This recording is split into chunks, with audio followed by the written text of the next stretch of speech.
Today was my awakening day. I stood at the edge of the crowd, wearing my old faded uniform with worn-out shoes, watching Su Chun step onto the stage. Lightning filled the sky around him. Thunder shook the ground. Everyone screamed and cheered. SSS level. Heaven Thunder Master. My family cried happy tears. My sisters jumped and hugged each other. My adoptive parents smiled with pride. Top universities flew in from across the country just to offer him mansions and scholarships. I watched all of it from the corner, alone. Then it was my turn. I walked through the crowd. People moved away from me like I was dirty. They whispered and laughed before I even touched the stone. I placed my hand on the awakening stone. The light appeared above my head. D level. Blood enhancement. Health doubled. The whole field burst into laughter. My sisters laughed loudest. My mother looked embarrassed. My father showed nothing. Just cold, empty eyes. Suchin didn't laugh. He just looked at me with that quiet expression. I understood it perfectly. It said, "What could you possibly have that compares to me?" I looked down at my hands standing there on that stage, surrounded by thousands of laughing voices. D level. Health doubled. 18 years of my life, and this is what I got. Then a strange message appeared in my mind. System activated. You have one chance to change one character in your ability description. I stared at my ability description after the system message appeared. Blood enhancement. Health doubled. One character to change. Just one. I looked at the number, 2. My mind started racing. Change it to 3? To 5? To 10? Then one thought hit me hard. What if I changed 200 million? Health increased to 100 million times. The moment I thought it, a golden light flashed. Modification complete. I pulled up my stats panel. Level 1. Health, 10 billion. I stood completely still. My father is one of the 5 strongest people in all of China, level 89, and his base health is 90 billion. And me, just awakened, level 1, already had 10 billion health. I said nothing. I showed nothing. I just walked off the stage. The laughing continued below. When I passed my family, my sisters mocked me one by one. My mother told me to go home before I embarrassed them more. My father turned his back and walked towards Suchun. Suchun gave me kind words with a warm smile, but I knew that face. I had studied it for 18 years. The kinder it looked, the colder what hid behind it. I went back to my room. The basement room. Damp, dark, with one tiny window. I lay on my bed staring at the ceiling, thinking about that number. 10 billion. Then my door got kicked open. My sister told me mother was calling me upstairs. The whole family sat in the living room waiting. My mother spoke first, telling me I had ruined the family's honor. That Suchun was being fought over by every top university in the country while I was nothing. My sisters added their own words, each one sharper than the last.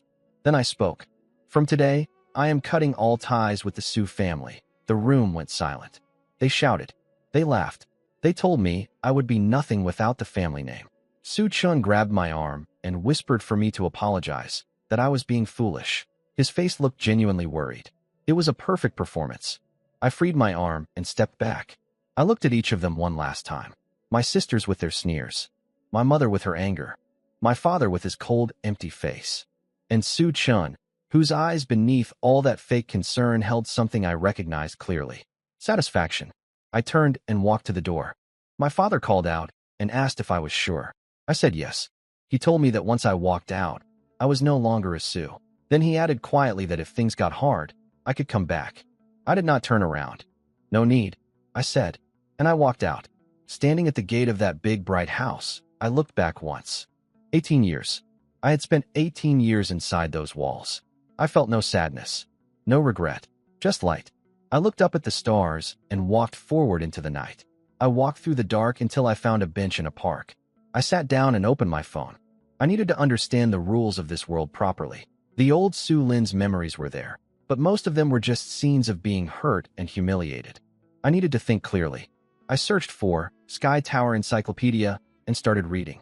The Sky Tower appeared on Earth 100 years ago. It has 99 floors. Every time you clear one floor, your level goes up by 1. The highest anyone has ever reached is floor 88. The tower opens every Sunday. You get 1 attempt per week, 1 floor at a time. If you fail, you can never enter again. Your level gets locked forever. Every 10 levels, you get a chance to choose a passive skill. The harder the trial you pick, the stronger the skill you get. But you only get one chance, so be careful. Killing monsters outside the tower gives you points, not levels. Points can be used in the shop to buy equipment and supplies. I read through the level growth numbers carefully. At level 81 to 90, each level gives 10 billion health. Then I looked at the 5 strongest people in the world. All level 89. All SSS ability. My father was one of them. I closed the encyclopedia and opened my own panel. Level 1. Health, 10 billion. Attack, 10. 10 billion health at level 1. That was equal to someone around level 80 with no equipment or buffs at all. I looked up the first floor of the tower. 5 ordinary flame dogs. Level 1. Each with 100 health and 10 attack.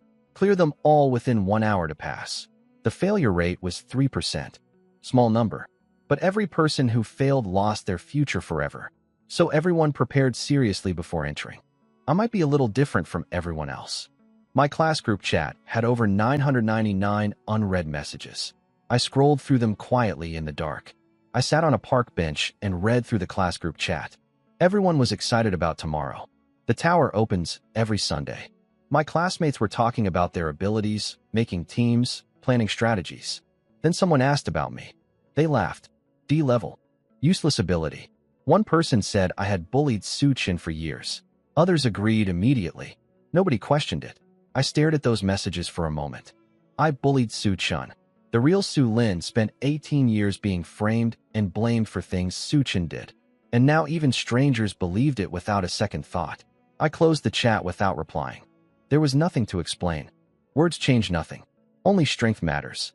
I looked at the first floor guide again. 5 dogs. 100 health each. My health is 10 billion. I could stand completely still and let them bite me for a year without losing a single point. My attack is only 10, but each dog only has 100 health. 10 hits per dog. Easy. I opened the shop. 0 points. Nothing I could buy. I checked my money. 1,200 left. In this city that is almost nothing. I searched the map for cheap rooms and found the old Eastern District. Poor area. Bad reputation. But rent was only 600 a month. I took the subway and found the building. Cracked walls, broken hallway lights, wires hanging everywhere. The landlady looked me over and asked my level and ability. I told her D level and nothing more. She didn't ask further. D level is too common to care about. 600 a month. 1 deposit, 1 month up front. Exactly 1,200. I handed over everything I had. Room 207. Old wooden door. 1 bed, 1 table, 1 chair. Peeling walls. Shared bathroom. Window that let in cold air. I was satisfied. It was better than the basement at the Su family house. That place was damp, moldy, freezing in winter, boiling in summer. This room at least had a window. I lay on the bed and opened the floor 2 guide. 6 monsters. 5 charging boars and 1 healing slime. The slime heals nearby monsters 30 health every second. My attack at level 2 will be 20. I hit for 20, slime heals 30. The monster actually gains health. Impossible to kill without dealing with the slime first. But the boars will block the path to the slime. I can't reach it. To clear floor 2 alone, I need at least 40 attack. I have nothing except high health. Health means nothing if I cannot kill the monsters in time. I need equipment. A level 2 sword costs 500 points. I have 0 points. After clearing floor 1 tomorrow, I need to go outside the city and grind monsters. Level 1 common monsters give 1 point each. I need to kill 500 of them for 1 sword. It would take time, but I had 1 week. I closed my phone and shut my eyes. Tomorrow, floor 1 first, then go hunt outside the city. 1 week to earn enough points. Simple plan. Let's begin. The tower entrance was packed. Thousands of people filled the square in front of the giant blue gate floating in the air. Students in new equipment, adventurers in combat gear, reporters with cameras, and powerful older awakeners who came to watch their children. Then the crowd split open like water. Su Chin arrived wearing a silver combat suit that probably cost tens of thousands of points. A jeweled sword hung at his side. His family walked behind him. My father at the back, and the whole crowd stepped aside just for him. Su Chin walked straight to a VIP entrance. 5 seconds after he stepped through the gate, he walked back out. 5 seconds. The crowd exploded. Record broken. Everyone screaming his name. Then it was my turn. I walked to the gate in my old faded jacket with no equipment and no teammate. The crowd noticed me immediately. A staff member asked if I was really going in alone with no gear. I said yes. He sighed and told me I could run back to the gate if things got bad. At least that way I would only fail, not die. I stepped through. Inside was a burnt wasteland smelling of sulfur. 5 fire dogs were staring at me. Level 1. 100 health each. Attack of 10. All 5 jumped on me at once. I felt nothing. Each bite took 10 from my 10 billion health. I just stood there and started punching. I did not defend. I just kept hitting. When one tried to run, I grabbed its leg and kept going until it dropped. Then the next. Then the next. 5 minutes later, all 5 were dead. My health had dropped by 500 points total. The system chimed. Floor 1 cleared. Time, 6 minutes. I appeared back outside in a golden light. The crowd went silent. Nobody spoke. Everyone just stared at the boy in the worn jacket who had walked in alone with no equipment and walked back out a winner. Then the questions started. He cheated. The tower glitched. He must have run away and failed. I looked at them calmly. If I ran away and failed, I said, would I come out in a gold light? Silence. Everyone knows the rules. Failed challengers come out in a different color. Gold means cleared. I turned and walked away without stopping. I passed my family without even glancing at them. My sisters stood with stiff faces and said nothing. My mother said nothing. My father watched me with an expression I could not quite read. Suchin watched too, his face warm and gentle as always. But his hand was quietly clenched into a fist. He used 5 seconds. I used 6 minutes. But I had D-level ability, no gear, and no help. I did not care what any of them thought. I was level 2 now. I had 7 days before the tower opened again, and I needed 500 points for a weapon to clear floor 2. I walked toward the city gates and headed outside to start hunting. I did not know that someone was already out there waiting to kill me. I spent the afternoon outside the city walls killing monsters one by one with my fists. Level 1 wild dogs. 1 point each. After 3 hours I had 50 points. My hands were sore from punching, so I bought a cheap iron sword from the shop for 100 points and kept going. Then the birds and insects went quiet. Footsteps. Human ones. More than one person. Su-chun walked out of the trees wearing his clean white clothes with that warm, gentle smile. Behind him was a middle-aged man in black combat gear. Level 21. A Su family guard. Su-chun said he came to find me because he was worried. Said he wanted me to come home. Said our parents would forgive me. I looked at him and asked what he really wanted. His smile slowly changed. The warmth drained out of it. What replaced it was something cold and amused. Fine, he said. I won't pretend anymore. He waved at the guard. The man moved faster than I could follow. Something hit my chest like a truck. I flew through the air and crashed into the ground, rolling several meters before stopping. My chest caved in. Blood everywhere. 200,000 damage. My health bar barely moved. But I looked completely destroyed on the outside. I closed my eyes and lay still. Suchin walked over and crouched beside me. He talked quietly, almost to himself. He said I was a hidden threat, that I was the real son and he was the adopted one, that someday the family might feel guilty and take me back. He could not allow that risk. He told me I was going to die here and he would make it look like a monster attack. He patted my face. Then he told the guard to clean things up. I grabbed his ankle and yanked hard.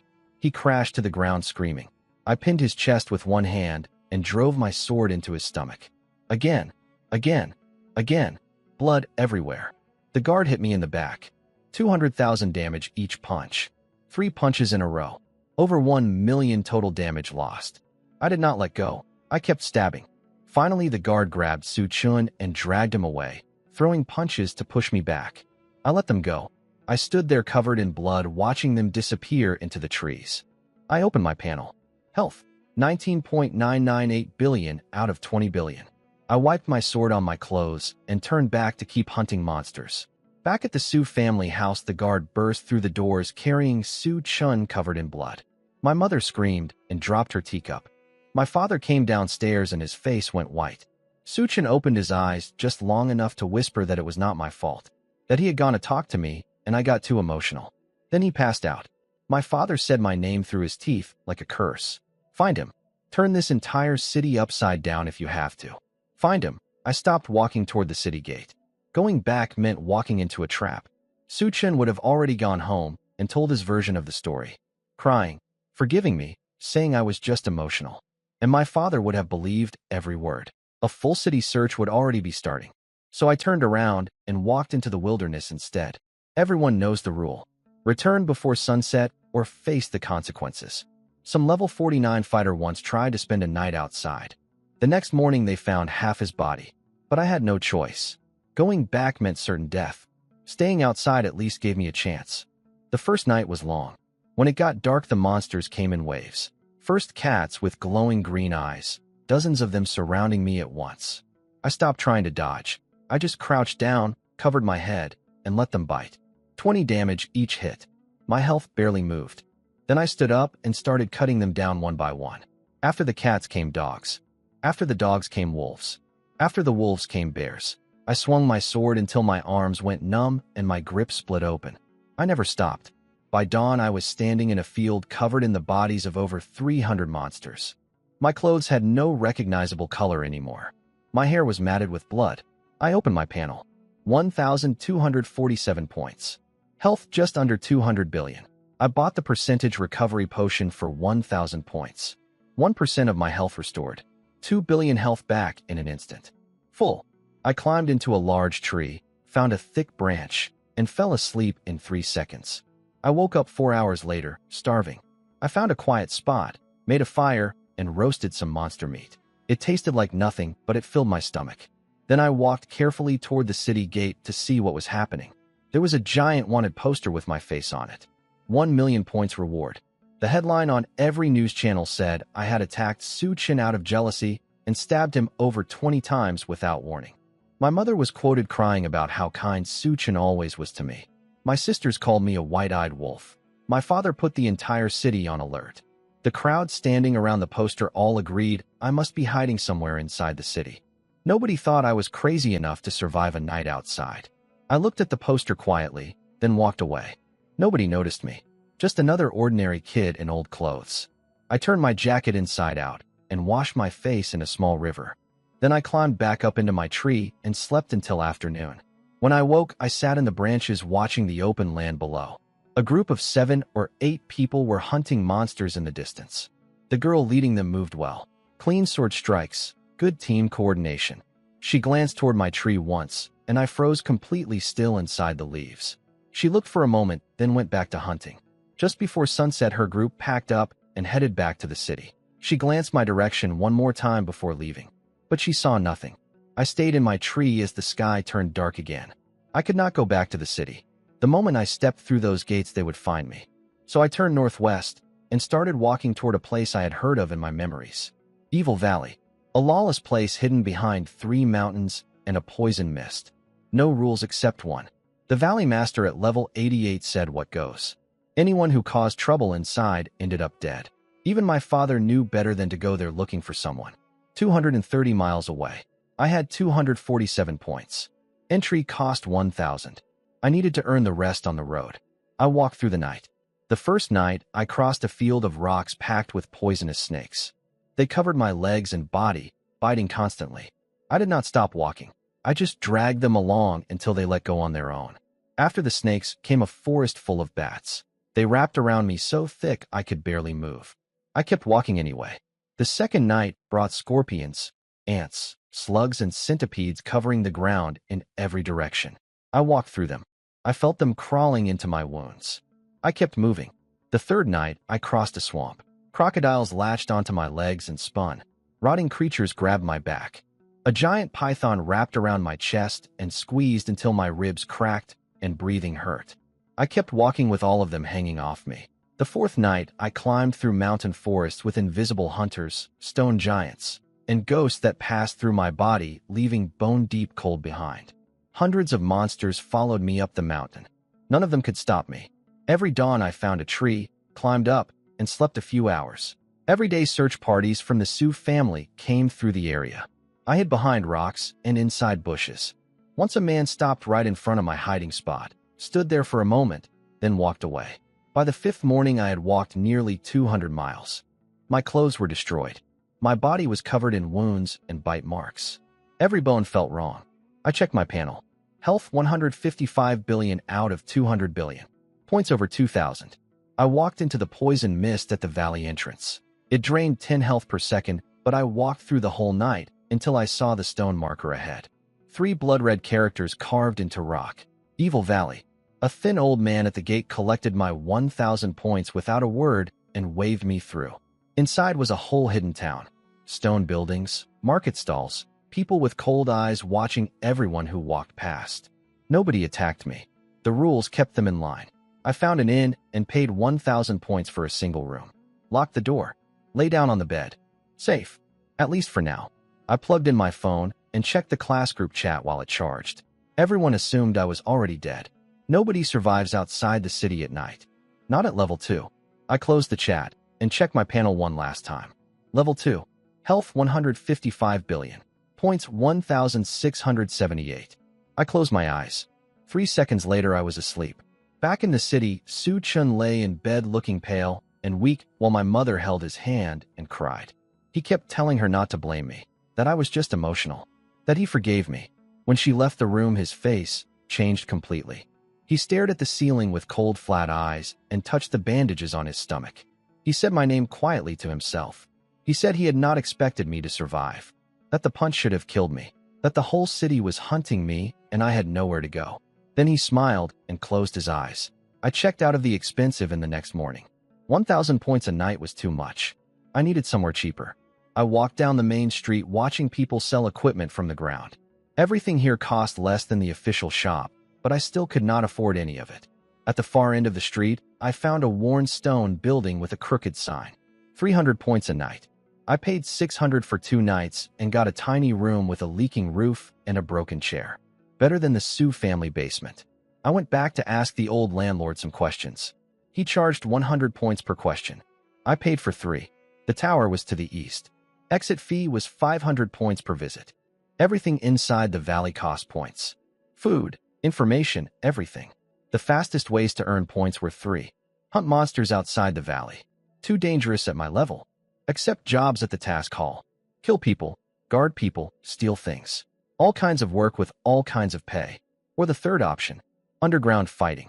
The old man described it plainly. A fighting cage in a basement. Win and earn 5,000 points. Lose and possibly die. He told me a level 2 going in there was suicide. I asked where it was. He pointed west and went back to sleep. The 2 men at the door were level 28 and 31. They saw my level 2 mark and laughed. I told them I was there to fight. They stopped laughing and let me in. Below the stairs was a massive underground room packed with thousands of people surrounding an iron cage. 2 fighters were already inside, hitting each other until one dropped. The crowd screamed and threw money. A man walked me to a back room where 5 other fighters were waiting. Levels 3 to 7. They looked at my mark and laughed too. One girl named H.E. was the only one who spoke to me seriously. She told me to protect my head and survive 3 minutes. The judges would stop the fight and I would lose, but at least I would walk out alive. I watched the others go out one by one. The level 7 fighter came back unconscious. The level 5 came back with a broken leg. The third one never came back at all. H.E. came back bleeding with one arm hanging useless, but alive. Then it was my turn. I walked into the cage. The crowd bet on how long I would last. 1 minute. Maybe 3 if they were generous. My opponent was also level 2. Thin, cold eyes, already smiling at me before the fight started. When the signal came, he moved fast. His first punch grazed my ear. His second hit my shoulder. 200 damage. He stared at his fist. Then at me. I had not moved. He hit me again. 200 damage. I stepped back 2 steps and stood straight. He started hitting me over and over. 10 punches in a row, all landing clean. 3,000 damage total. Then he stepped back, breathing hard, and looked at me with fear in his eyes. "What are you?" he said. I looked at him. "Done?" I asked. He turned to run. I grabbed the back of his neck and pushed him face first into the ground. I put my foot on his back. The whole room went silent. The organizer declared me the winner. The crowd exploded with noise. He walked over and asked what my ability was. I told him, D level, life enhancement. He stared at me for a moment, then handed over a card with 5,000 points loaded on it. I walked out into the evening air. 5,000 points plus what I had left. Enough for 2 weeks of lodging and 10 tower entries. But surviving was not enough. I wanted more than that. I looked at the black tower rising in the distance. Tomorrow I go in. I woke up hungry the next morning. Through the cracked window, the valley was already wrapped in its usual gray fog. I checked my phone. The top news story was Su Chun clearing floor 2 of the tower in 1 minute. Brought there by the whole family, wearing a full set of rare equipment worth hundreds of thousands of points. Everyone in the comments called him brave for fighting injured. Half of them wondered if I was dead yet. I closed the phone and went downstairs. I paid to extend my room for another night, then walked east toward the Black Tower. Today was Sunday, Tower Day. Before entering, I opened the shop and bought a level 2 bronze sword and bronze armor. 500 points each. My attack went to 40. My health jumped to 400 billion because the armor's 200 health bonus got multiplied by 100 million too. I walked through the gate. Inside was a stone room with 6 monsters waiting. 5 charging boars and 1 healing slime hiding behind them. All 5 boars hit me at once when the fight started. 150 damage total. My health bar barely flickered. I ran straight past them toward the slime in the back. The boars kept ramming me from behind while I chopped at the slime. 5 hits and it was dead. Without the healer, the boars were just slow targets. I worked through them one by one.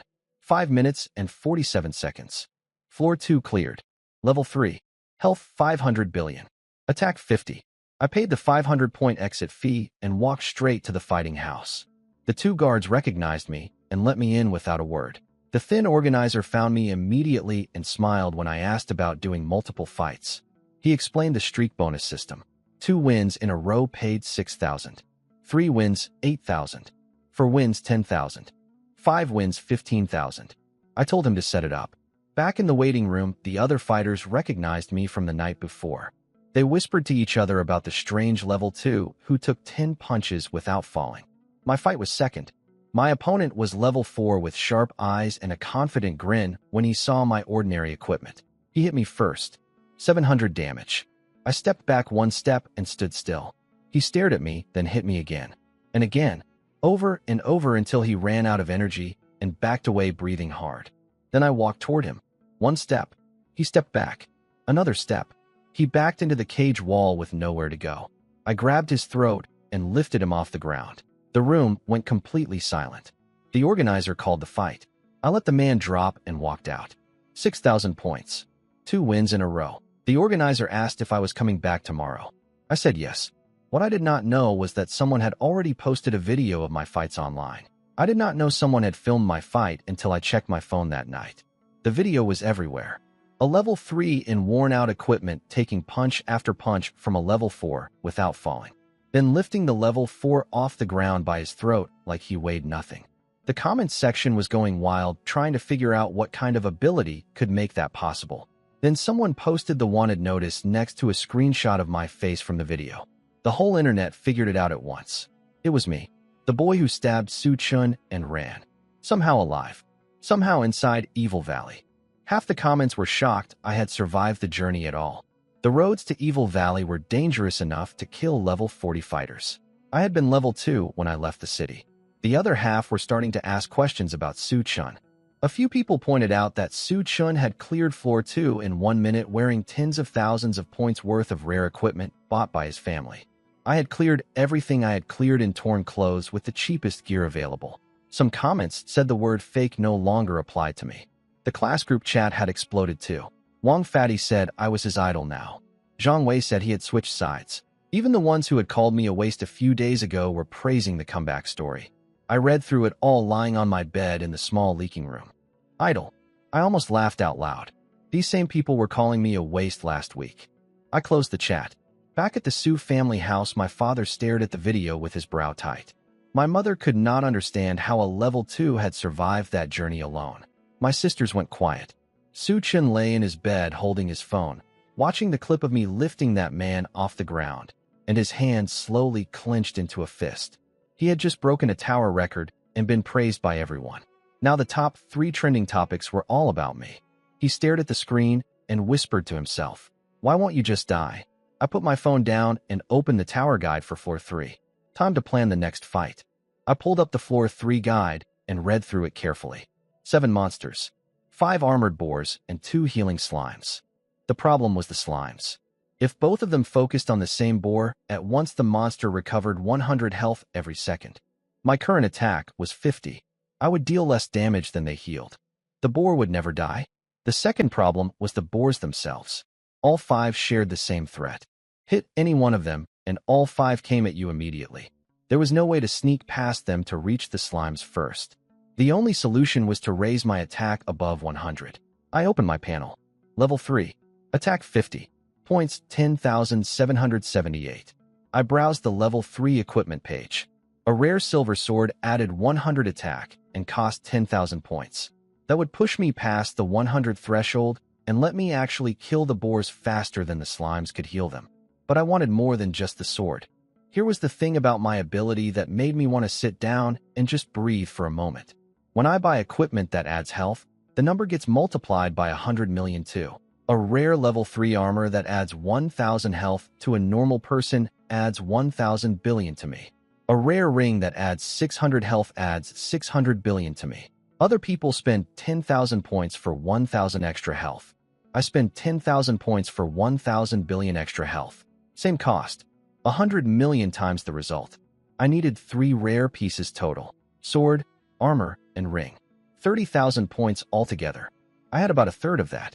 Dahui-chun was the fastest way to earn. I had won 2 fights in a row already. Third one paid 8,000.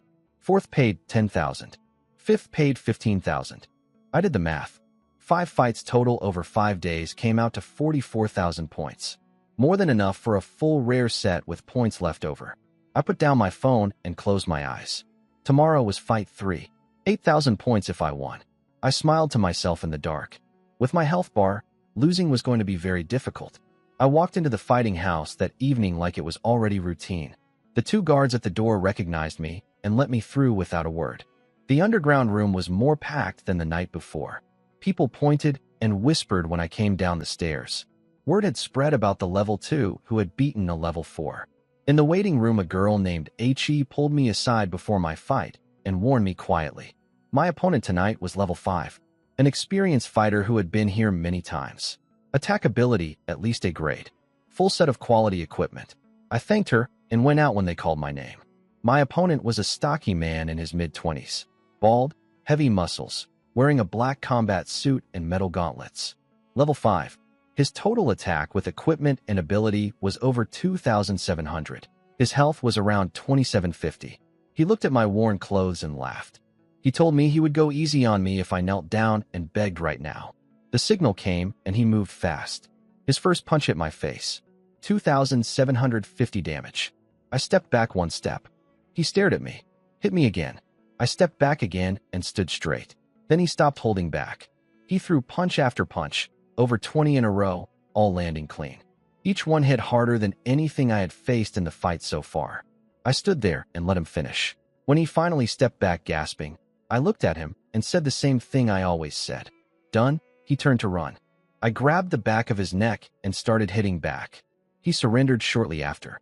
3 wins in a row. 8,000 points.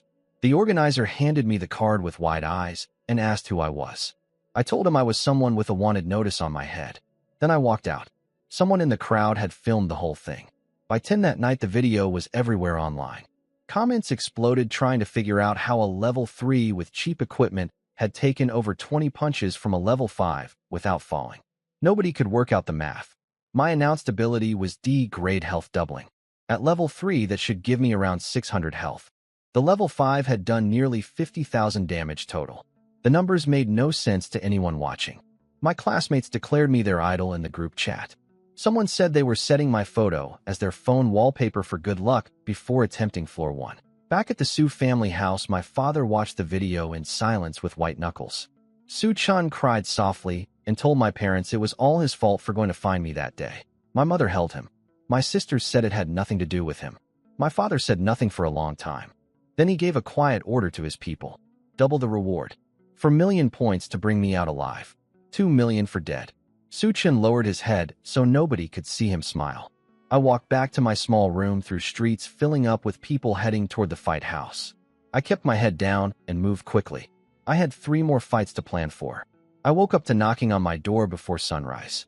The landlord handed me a cloth bag someone had left outside with my name written on it. Inside were 3 envelopes. I had no idea what had happened online while I slept. The first letter was from Beijing University.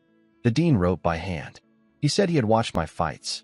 He offered a protection spot, a full scholarship worth 100,000 points a year, and one-on-one guidance from a personal teacher. He said they would handle the Su family pressure. All I had to do was show up. The second was from Shanghai Academy, a formal printed letter. At the bottom, someone had added a handwritten message from one of the 5 strongest people in the country, a level 89 space ability fighter who worked alone and never took students. He said my ability was interesting and he wanted to evaluate it personally. The third was from Dragon City War Academy. One line: come or don't. If you come, elite class, all equipment and points covered. Below it, someone had drawn a fist. I sat with the 3 letters for a while. These were the exact schools that had rushed to offer everything to Su Chun on Awakening Day. Now they were sending letters through back channels to a wanted criminal hiding in a valley for outlaws. I put the letters under my pillow and went downstairs. What I did not know was that the internet had been burning all night. A journalist had posted a careful breakdown of the timeline from the day I stabbed Su Chun. She asked why an SSS-level newly awakened teenager would bring a level 21 guard to a low-risk area outside the city. She asked why a level 2 would attack someone protected by a level 21 guard unless he had no other choice. She did not draw conclusions. She just laid out the facts. The comments figured it out themselves. Then someone pointed out that my father's wanted notice had never been submitted to the Awakener Association for review. The public covenant required that before any pursuit order became legal. He had skipped that step entirely because nobody expected anyone to defend a D-level waste. The 3 universities posted public statements within minutes of each other in the middle of the night. All 3 offered me protection spots. All 3 cited the covenant. The dean from Shanghai Academy mentioned that the level 89 independent fighter found my ability fascinating. The internet said the wanted notice had become a joke. At the Su family house, my father sat in front of 3 phones reading the university statements without expression. Su Chun cried into my mother's shoulder and said it was all his fault. His eyes behind her back were completely cold. My father finally spoke quietly. He said to pause the wanted notice until the association finished their review. He said if the 3 universities got involved together, he could not suppress it. Then he went upstairs. Su Chun kept crying. I pulled on my jacket and headed out into the gray morning. 4th fight today. The underground room was more packed than ever. 5,000 people at minimum, spilling up the stairs. Everyone had seen the previous videos, and word had spread through the whole valley. My opponent tonight was a man called Iron Wolf. Level 6. 20-plus fights in the cage with only 3 losses, all against level 7 fighters. He pulled me aside before I went out and told me his attack ability was S grade. One punch could deal 10,000 damage. I thanked her and walked out. Iron Wolf was broad and heavy with a shaved head and blood-stained combat gear. Metal gauntlets with 3 gemstones set into the knuckles. He held up 2 fingers and told me he had finished his last opponent in 2 punches. He asked how many I thought I could take. I told him he would find out when he was done. He laughed and said he liked that. The fight started. His first punch hit me for 11,000 damage. I stepped back 1 step and stood straight. He stared at me. Hit me again. I stabbed back. 50 damage. He laughed and told the crowd I was tickling him. His 6,000 health would take me over 100 hits to drain, while he could end me in a few punches. We traded blows for 70 rounds. He hit hard every time. I hit back every time for 50 each. Finally, he ran out of energy and bent over gasping. I kept going. 1 sword strike. Then another. Then another. The crowd started laughing again. 50 damage per hit on a man with 30,000 health. They did the math out loud. It would take 600 hits. They called it a draw. They said nobody could be that patient. I kept going. 100 strikes. 200. 300. Iron Wolf stopped laughing around the 200 mark. By 300, he was watching his health drop with a strange expression. He tried punching me again to break my rhythm. I stepped back, stood up, and kept cutting. 400 strikes. His health was getting low. 500 strikes. Iron Wolf backed up against the cage wall with nowhere left to go. He looked at my sword still dripping his own blood. He looked at me. Then he dropped to his knees and raised both hands. I surrender. Stop cutting. I surrender. The room went completely silent for a moment. Then it exploded. Iron Wolf had never surrendered to anyone. Not once in 20-plus fights. He was kneeling in front of a level 3 with cheap equipment who had just methodically cut him down over 500 strikes. 10,000 points. 4 wins in a row. I walked out with my sword hand trembling slightly from the repetition. 500 cuts will do that to your arm. The same small man with the phone was filming from the corner again. By 11 that night, the video was trending at number 1. I got back to my room late and checked my phone. The wanted notice had been canceled. The Awakener Association had posted an official announcement. My father's pursuit order had been issued without following the required process. No evidence submitted. No review completed. The association called it procedurally illegal and canceled it immediately across the whole country. They also noted that existing evidence suggested I had been attacked first by a level 21 fighter and that my response may have been self-defense. An investigation team had been formed. Results within 7 working days. Nobody was allowed to pursue or attack me in the meantime. I read it twice and put my phone down. Free. The comments online were wild. People finally saying out loud what the numbers had always suggested. A level 2 does not attack someone with a level 21 guard standing right there unless he has no other choice. The guard, Wang Fu, had apparently vanished. Phone off. Not at his home. The investigation team found him anyway, packing a bag in a rundown apartment on the edge of the city at 2 in the morning. They walked him out the door before he could leave. Back at the Su family house, my father sat in silence for a long time after reading the announcement. He told everyone to stop making public statements until the investigation finished. Su Chun cried again on my mother's shoulder. His face was hidden, so nobody saw his eyes were open and completely cold. In the class group chat, everyone was celebrating. Some were saying I had clearly been framed from the start. Zhao Shui said she had cried. Wang Fatty asked if I was coming back to the city. I read through it all quietly. Then I pulled out the 3 letters from under my pillow and read them again. Beijing University. Shanghai Academy. Dragon City War Academy. 3 different promises. 3 doors open and waiting. I put them back and lay down. Not yet. I was level 3. 4 wins in the cage. 500 billion health. Still wearing the same worn-out clothes I had left home in. Not strong enough yet. Someday I would walk back into that city on my own terms. Stand in front of all of them. Not to argue. Not to explain. Just to let them see with their own eyes what they had thrown away. Tomorrow was Fight 5. I closed my eyes. The underground room held 8,000 people that night. Standing on the stairs, crammed into every corner. All of them there to see a level 3 fight a level 7. He found me before my fight and told me my opponent was called Butcher. Level 7. 30 plus fights with only 5 losses. S-grade strength ability. 1 punch over 25,000 damage. She held my hand and told me to come back alive. I walked into the cage. Butcher was 2 meters tall with a blood-red tattoo on his bald head and rare equipment covering every part of his body. He looked down at my worn clothes and smiled. We fought for 300 rounds. He hit hard every time. I hit back every time for 50 damage. Neither of us held anything back and neither of us defended. Just pure attack back and forth until his health finally ran low enough that 1 more clean hit would end him. He dropped to his knees and raised both hands. 5 wins in a row. 15,000 points. The forum crashed that night from too many people online at once. Every trending topic was about me. Someone called me the strongest health ability awakener in 100 years. The investigation team announced the guard Wang Fu had already confessed that Su Chun told him to teach me a lesson that day in the fields outside the city. The results would be published the next day. Su Chun was put under house arrest by my father. No leaving without permission. I lay on my bed with my sword hand still trembling and felt lighter than I had in years. The next morning I read through the 3 letters one more time and called each school. Beijing University offered 10,000 points a year, full protection, personal guidance. Shanghai Academy offered 12,000 points a year, and the level 89 independent fighter who never took students said my ability was interesting enough to guide personally. Dragon City War Academy offered 80 level instructors, full equipment and points, and said one of the 5 strongest people in the country had watched my videos and said I had something worth developing. I was thinking it through when an unknown number called. The Valley Master. He said I had brought good business to his valley and he owed me a small favor. He told me to choose the school that fit me best, not the strongest one. I thought about it honestly. My ability was just high health. No attack power. No control skills. No recovery. Just thick blood and stubbornness.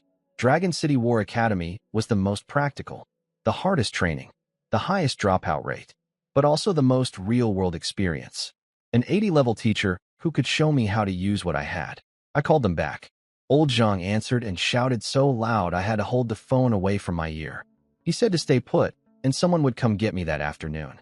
I told him it was 2,000 miles away. He told me to stop arguing. 1 hour later, the whole valley looked up at the same time. A large black aircraft was descending over Evil Valley with a blood-red fist painted on the side. Dragon City War Academy's crest. The crowd recognized it immediately. Some said it was the vehicle used by the strongest of the 5 great fighters himself. An elderly man stepped out, level 80, white hair, standing straight as a soldier. He scanned the crowd with one quiet look that made the air feel heavy. He asked where I was. I walked out from the crowd. He looked me up and down and smiled. "Follow me," he said. I followed him onto the aircraft. The door closed behind me. We lifted into the sky and turned north. Through the window, I watched Evil Valley shrink below me. A few days ago, I had crawled into that place running for my life with nothing but worn clothes and a rusty sword. Now I was leaving in an aircraft sent by one of the most powerful people in the country. I leaned back in my seat and watched the clouds roll past. Somewhere ahead, a new world was waiting. The aircraft flew north for 2 hours. My first time in one. My first time this far from home. The instructor who had come to collect me was named Lei Zhan. Level 80. Total educator for the elite class. He asked what my ability was within the first few minutes. I said D-level health enhancement. He laughed and said I was obviously hiding something, but told me it did not matter. Whatever I had, as long as I was not hurting people, Dragon City War Academy would protect me. Anyone who came after me would answer to him first. I felt something in my chest loosen a little when he said that. He also warned me the training was brutal and told me not to cry and begged to go home when it got hard. When Dragon City came into view through the window, it looked nothing like any city I had seen. No tall buildings, no busy streets, just training grounds, combat simulation rooms, equipment warehouses, and a black tower in the center that made the whole place feel serious and cold. We landed in a large square and walked inside. My classroom had over 30 students, all level 3, all new, all with abilities listed on their badges that made mine look embarrassing on paper. Several SSS grades, multiple SS grades. They all stared when I walked in. The instructor told us floor 3 of the tower opened tomorrow. We needed to form teams ourselves and figure out our own strategy. Everyone had to clear it. Anyone who held the team back could leave the elite class. Then he walked out. A silver-haired boy named Han Bing stood up almost immediately. SSS grade. Ice ability. He walked over and said he wanted to test something, then hit me full force in the chest without much warning. 5,000 damage. I stepped back 1 step. He hit me again. Same result. Then he used his name technique. Frost burst. 15,000 damage. I stepped back 3 steps, brushed the ice off my clothes, and asked if he was done. He stood there with his mouth open. A red-haired girl said my attack was too low to be useful in a team. 50 damage per hit was nothing. A black-haired boy in the corner told her she was wrong. He pointed out that floor 3 had 2 healing slimes that could stack their healing on the same monster. Without a proper tank, the whole team spent energy on survival instead of attacking. With me in front absorbing damage, the output players could go all out. He said having me on the team increased clear rate by at least 30%. The red-haired girl had nothing to say to that. Then everyone started arguing over who got to team up with me. I sat in my chair and watched them fight over it. A few days ago, I was the D-level waste the whole city laughed at. Now a room full of SSS and SS Great Awakeners were competing to stand behind me. The world moves fast. The classroom sorted itself out quickly. 3 people ended up on my team. Yin Yin, SSS Grade Fire ability. Red hair, sharp eyes, and an attack power over 10,000. She was the one who had called my output useless earlier, but she came around when the logic was explained clearly. Han Bing, SSS Grade Ice ability. Silver hair, the one who had hit me 3 times to test my health. He accepted the result with good grace and switched sides. Ing Run, SSS Grade Shadow Assassination. Black hair, always looked half asleep, but the sharpest mind in the room. He was the one who explained to Yin Yin exactly why having me on the team was valuable. Single target burst damage up to 20,000, but no staying power without someone to absorb hits. The 4 of us ate dinner together and talked through the plan for floor 3 tomorrow. Their attack numbers were all over 10,000. Mine was 50. They had around 2,000 health each. I had 500 billion. Yin Yin asked what my ability really was. I said health enhancement. She asked how much. I said I would let her figure it out herself. Sunday morning, the tower gate opened. Floor 3 day. The four of us stepped through together. Inside was a large stone chamber, twice the size of floor 2. 20 armored boars and 8 healing slimes waiting in formation. 4-person teams faced 4 times the monsters. I ran straight at the boars. All 20 turned on me immediately. 45 damage per charge, 30 per bite. Shanghai numbers flooding my screen constantly. I stood my ground and watched the back line. Yin Yin, Han Bing, and Ing Run moved on the slimes. 3 seconds, and all 8 were gone. Fire Pillar, Ice Spikes, Shadow Blades. Each one 12,000 damage or higher. With no healing left, the boars were just targets. 30 seconds, and all 20 were down. 1 minute and 23 seconds. New record for floor 3, level 4. Health 600 billion. Attack 60. Han Bing asked how I had taken that much punishment without breaking. Yin Yin asked directly what my health number was. I thought for a moment. I needed something believable that explained my ability without revealing the truth. I told them 6 million. That was 100 times what an SSS grade health ability would give.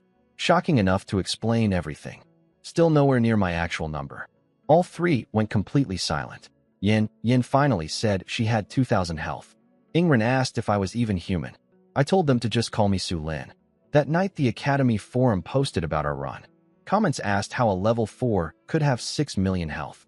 People said they could not imagine what that number would look like at level 80.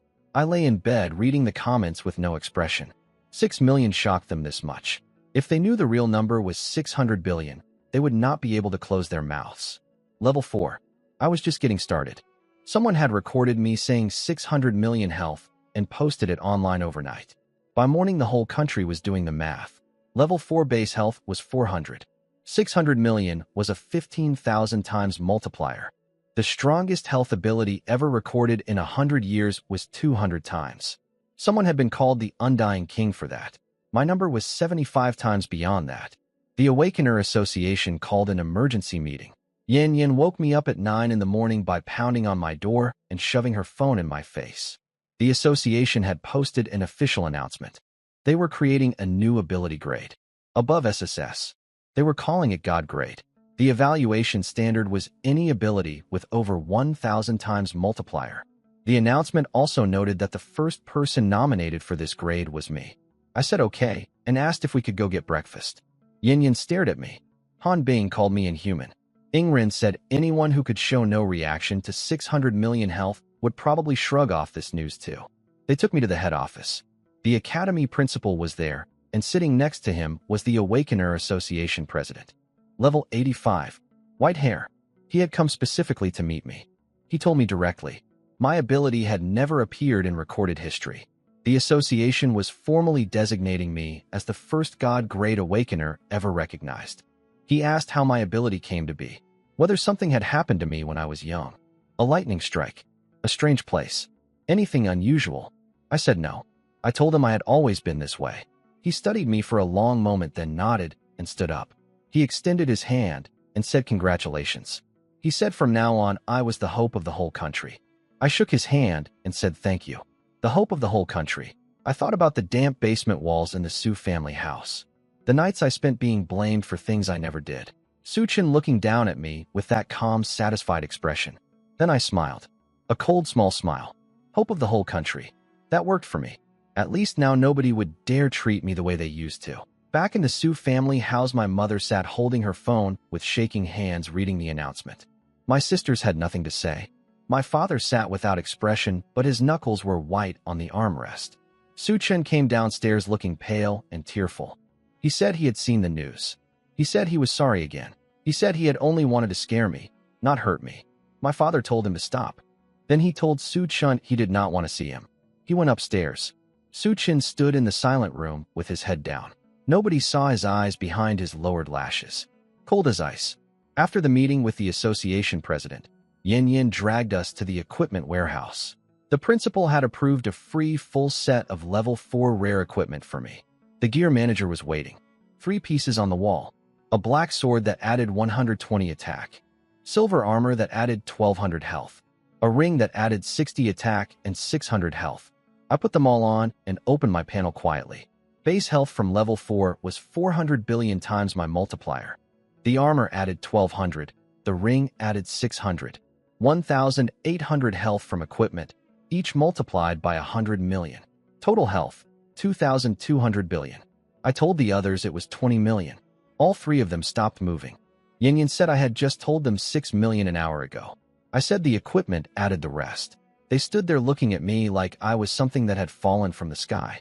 Yin checked her own health. 2,800. Han Bing had 2,200. Ing Ruan had 2,600. The three of them combined were not a fraction of my total. Yin said from now on her job was to attack and my job was to exist. We signed the paperwork and walked out into the sunshine. I looked at the tower in the distance while the others talked about food. My father was level 89. His base attack at that level was 9 billion. SSS great ability with 100 times multiplier brought that to 900 billion per hit. Before equipment, passive skills, or techniques. My 2,200 billion health sounded impressive until I did that math. Still not enough. That afternoon, the instructor stood at the front of the classroom and told us everyone had cleared floor 3. No eliminations. Then he showed us floor 4. Level 4 monsters. 8 regular grade and 2 quality grade. Quality grade monsters had 3 times the stats of regular ones. One of the quality grade monsters could go berserk and hit an area around itself repeatedly. Everyone inside that range took damage. I could survive that easily. My teammates could not. The instructor kept everyone back after class and pulled me aside separately. He told me clearly, high health was not enough. This week I needed to learn 2 things. How to hold monster attention so they never turned toward my teammates. And how to use my body to block area damage before it reached the others. 6 days to train before the next Tower Sunday. The training field behind the building was enormous. Students everywhere. Fire, ice, lightning, and wind abilities lighting up the air in every direction. Teams running positioning drills. Someone in the corner sketching out strategy notes. The 4 of us found a quiet spot and started working. I was in the middle of positioning practice when Yin shoved her phone in my face. The Su family had held a public press conference. My father stood at a podium and said the words out loud in front of cameras and reporters. He said he was sorry. He said he had not looked into the truth before issuing the wanted notice. He said if I was watching, he wanted me to come home. My mother cried so hard she could barely speak. She said she had never held me once. She said she remembered when I was small and learning to walk. I reached up for a hug, and she told the nanny to take me away. She said she was sorry. My 3 sisters each took the microphone one by one. Su Yao said she had treated me badly and promised it would be different. Su Ling said she knew I would not forgive her, but she hoped for a chance. Little Xiao said she missed me and asked me to come back. The video was trending at #1 within the hour. Comments were split down the middle. Half said blood is thicker than water and I should give them a chance. The other half said 18 years of neglect and cruelty does not disappear because someone cries on camera. Everyone was waiting for my response. I watched the video for a few seconds. Then I handed the phone back to Yin and went back to my positioning drill. Yin stared at me. She said my mother had nearly fainted from crying. I kept practicing. Back at the Su house, my father had already made several moves before the press conference. He tried calling me. Phone unavailable. My mother tried messaging me on every platform. All of them got the same red error. Not on contact list. All blocked. He called the academy principal and asked to speak with me directly. The principal laughed and told him I was not picking up even for him. He told my father plainly that I was under the protection of Dragon City War Academy and the personal mentorship of the strongest fighter in the country. If my father made any move against me, he would be making enemies of all of them. My father said he did not want to move against me. He said he wanted to make things right. The principal said it was probably too late for that. He said my heart had gone cold, and I was not the kind of person who could be won back with sweet words. Before the press conference, my father had also called Su Qin downstairs and told him to kneel. He confirmed that Wang Fu had confessed everything. Su Chun had ordered him to teach me a lesson. A level 21 fighter sent to hurt a level 2. My father told Su Chun he was not his father anymore. He sent him to the basement. Su Chun knelt on the floor with his shoulders shaking. Nobody could see his eyes. Cold as ice. Same as always. Yin showed me the press conference video during practice. My whole family on camera, crying and asking me to come back. I watched for a few seconds and handed the phone back. Yin asked if I was going home. I told her that place was never a home. It was a prison. I was never going back. She started to argue. I told her what kind of man my father really was. One of the 5 strongest people in the country does not reach that position through kindness. He was not apologizing because he felt guilty. He was apologizing because I had become valuable and he was afraid of what I might do later. That night someone messaged me from an unknown account. Just one line. Be careful. Suchin will not let this go. Then a second message. My father was already having people watch the academy and track any outside missions. I stared at the screen for a long time. He had started moving against me even while publicly apologizing. I told my teammates the next morning. Their faces changed. Han Bing said surely he would not go that far. Ingrin reminded him that every person who reached the level of the 5 great fighters had blood on their hands. That was how you got there and stayed there. I said I needed to get stronger as fast as possible. Strong enough that even if he came personally, he could not finish me. All 4 of them said they would train with me. That was the first time in 18 years anyone had chosen to stand beside me. The 6 days before Sunday became the hardest training of my life. Up before dawn, back after dark every night. Positioning, pulling monster attention, blocking area attacks with my body. Floor 4 went smoothly. Floor 5, 6, 7, 8, 9. Each week a new record. By the time I reached level 10 my health was over 10 trillion. I bought rare level 10 equipment and it pushed even higher. Then the National Academy tournament arrived. The arena in the capital held 50,000 people and it was full. Dragon City War Academy versus Sky City Academy in the very first round. Last year's champions against this year's newcomers. Before we left, the strongest fighter in the country came to see us off personally. He told me high health was not everything. Some abilities could drain health by percentage or bypass defense entirely. Never get complacent. I told him I understood. Their team leader was a silver-haired boy named Bai Yi. SSS, grade light ability. Fast. He had found me in the cafeteria the night before and told me to prepare carefully. He said our first opponent was his team. He wanted to see what God grade actually meant. The match started. Bai Yi moved the instant the signal came, heading straight for Lin Yu at the back. I had already stepped backward 1 step before he arrived, blocking the path completely. His sword hit my chest. 200,000 damage.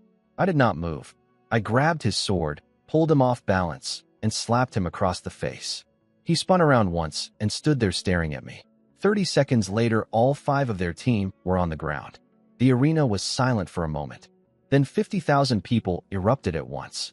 A reporter asked what I thought about the match. I said the opponents were too weak. The crowd went wild again. Bai Yi was carried out on a stretcher staring at my back. He had said he wanted to see what God grade meant. Now he had seen it. Suchin was not in their lineup today. I noticed that.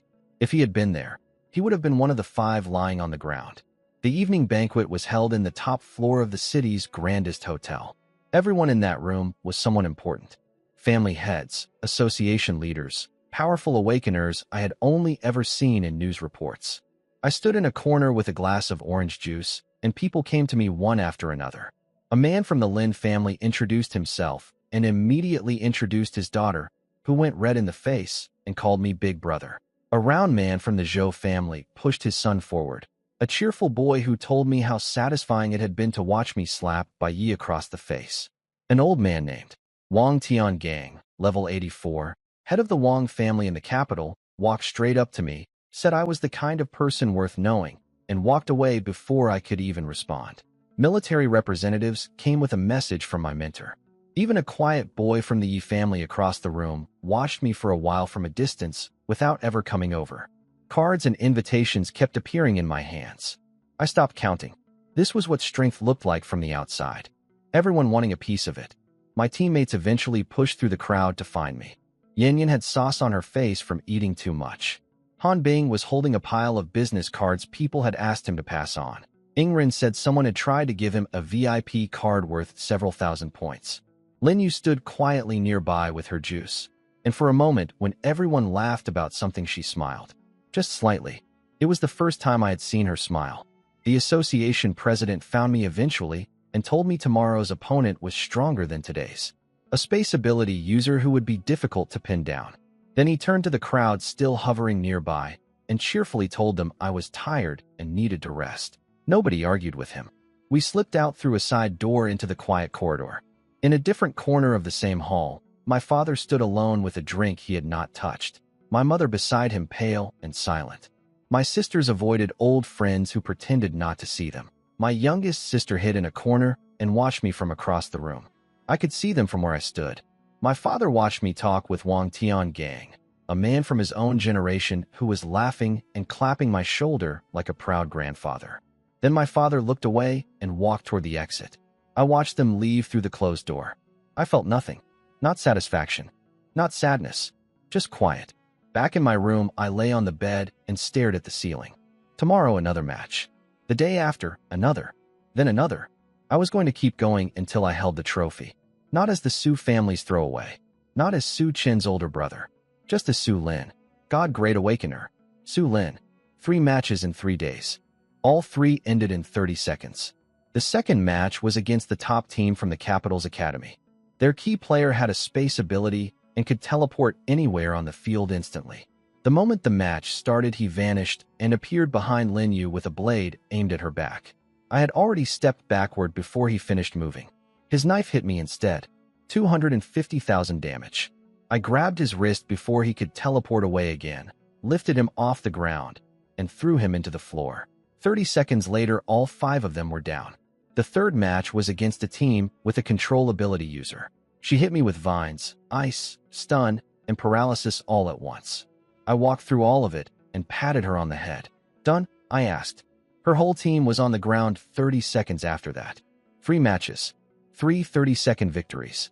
When reporters asked about our goal, I said one word. Champion. They stared at me like I had said something shocking. But I was not trying to be dramatic. It was just the truth. The other 2 age groups from our academy had both been eliminated in the first round. The older students were sitting through long meetings with unhappy coaches. All the pressure now sat entirely on the 5 of us. The principal called me in privately and told me straight. If we lost, the whole academy looked like it was being carried by one first-year student. I told him we would not lose. He looked at me for a long moment, then smiled like he actually believed it. That evening after practice, someone came to find me outside the training ground. Yi Wushang, the quiet boy from the Yi family who had watched me from across the hall at the banquet without ever speaking. Now he stood in front of me directly. He told me Su Chun was in the capital, not on the tournament roster, just here, and he had been meeting with people. He did not say what people or what for. He just said to be careful. Then he walked away into the dark before I could ask anything else. I sent him a short message thanking him. He never replied. I lay awake for a while that night thinking about it. Su Chun in the capital, talking to people, planning something. I did not know what he was doing, but I knew him well enough to know he would not just sit quietly and accept how everything had turned out. Whatever he was planning, let him come. Tomorrow was the semi-final. I would deal with one thing at a time. The semi-final was against the second-ranked team in the country. Their leader was called Lei Dong, SSS grade lightning ability. His plan was obvious from the first second. He knew he could not hurt me, so he tried to hit everyone else with area lightning instead. I stepped forward before the electricity left his hands and let it all hit me. Then he tried to send his teammates around me. A fast girl appeared behind Ren with a blade. I stepped back and blocked her. A strong man tried to push past me toward Yen Yen. I grabbed his collar and pulled him back. Another player launched ice attacks. They left no mark on me at all. Lei Dong spent 3 minutes pouring everything he had into his lightning strikes. When he finally stopped, he was bent over gasping. I walked up to him and told him he was very strong but could not hurt me. He had no answer for that. Then my teammates finished off the rest in 30 seconds. For wins. Finals tomorrow. At the evening banquet, a girl in a yellow dress walked straight through the crowd toward me. Wang Shiqing, the granddaughter of the Wang family head, level 84. She looked me up and down and told me I was shorter than her brother and not as handsome either. I said she was probably right. She laughed so hard she nearly cried. Then she told me her cousin was the captain of tomorrow's opponent. SSS grade with 2 ability types at once. She said she would come cheer for me and that losing would be boring. Then she walked away. Yen whispered that the girl's brain might be broken. Hanbing said she was the famous Wang family princess, spoiled and impossible to deal with.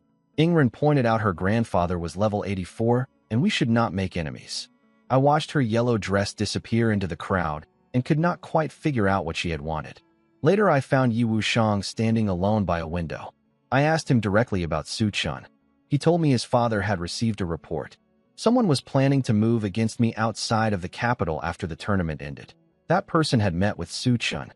He did not know exactly who it was. But he told me once I left the capital, I needed to watch myself. I stood by the window looking at the city lights after he walked away. Su Chun, still not giving up. Fine. Come then. I will be ready. The finals drew a full house. Every seat taken, people standing in the aisles, cameras from every direction. My opponent was Qin Hao, the captain of the Capital Academy team. He was the cousin of the girl in the yellow dress. He told me even a god grade would lose today. Then he opened his palms to show me why. 2 lights, silver and purple blue. Double attribute SSS grade. Space and lightning combined. The crowd erupted. Even Yin Yan's face changed. Han Bing said it was the hardest combination to deal with. Ingren agreed. I told all 4 of them to stand behind me. The match started. Qin Hao vanished instantly and appeared behind me with a lightning ball aimed at Lin Yu. I had already stepped back 1 step. The lightning hit me for 500,000 damage. I stepped back 1 step and stood straight. He did it again. 500,000. 1 step back. Again. Over 10 attacks in a row, each one 500,000 damage. Each one making me step back 1 step. But I never moved far enough for him to reach anyone behind me. He finally stopped and asked how much health I had. I told him 1 billion. He stood there for a moment. Then he lowered his hands. I concede. The arena went silent for 1 second. Then 50,000 people exploded all at once.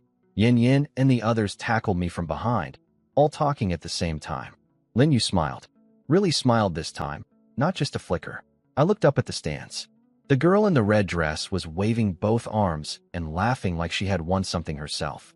In the far corner of the stands, the Su family seats were empty. They had already left. I looked away. Champion. But Su Chun was still out there somewhere in this city, making plans with people I did not know yet. I looked toward the horizon. Whatever you are planning, come ahead. I am ready. The award ceremony was simple. Chen Jiuzhou handed me the trophy. Wang Tiangang put gold medals around each of our necks. The military representative gave me a sealed envelope from my mentor that said this was only the beginning. I held the trophy and felt its weight. 18 years old. First thing I had ever earned entirely on my own. At the evening banquet, I ended up standing by a window with Wang Shiqing again. She had pulled me away from the crowd to look at the city lights. She said it was the place she came when she was unhappy as a child. Then she asked if I had been unhappy growing up. I said it was in the past now. She told me about her own family. How her grandfather pushed her to train, how her father criticized her, how her brother compared her to everyone. She said they drove her crazy, but at least their feelings were real. Not like my family, she said. Then she laughed and said I had more backbone than her because I actually left and became something. I almost smiled. She caught it. She asked if we could be friends. She said she had nobody to talk to in the capital and she was bored. I said yes. She made me pinch fingers with her like children do to seal a promise. Then she said if anyone gave me trouble in the capital, I should use her name. Later she leaned close and told me quietly that her grandfather had heard people asking questions about me. Not local people. She told me to be careful. Near the end of the night, Yi Wushang was waiting in the corridor outside the hall. He told me he had found out who the people were. A branch of the Yi family from Shanghai, not the main house. Someone had paid them. That someone was Su Chun. 20 assassins waiting on the road back to the academy. All level 40 or above.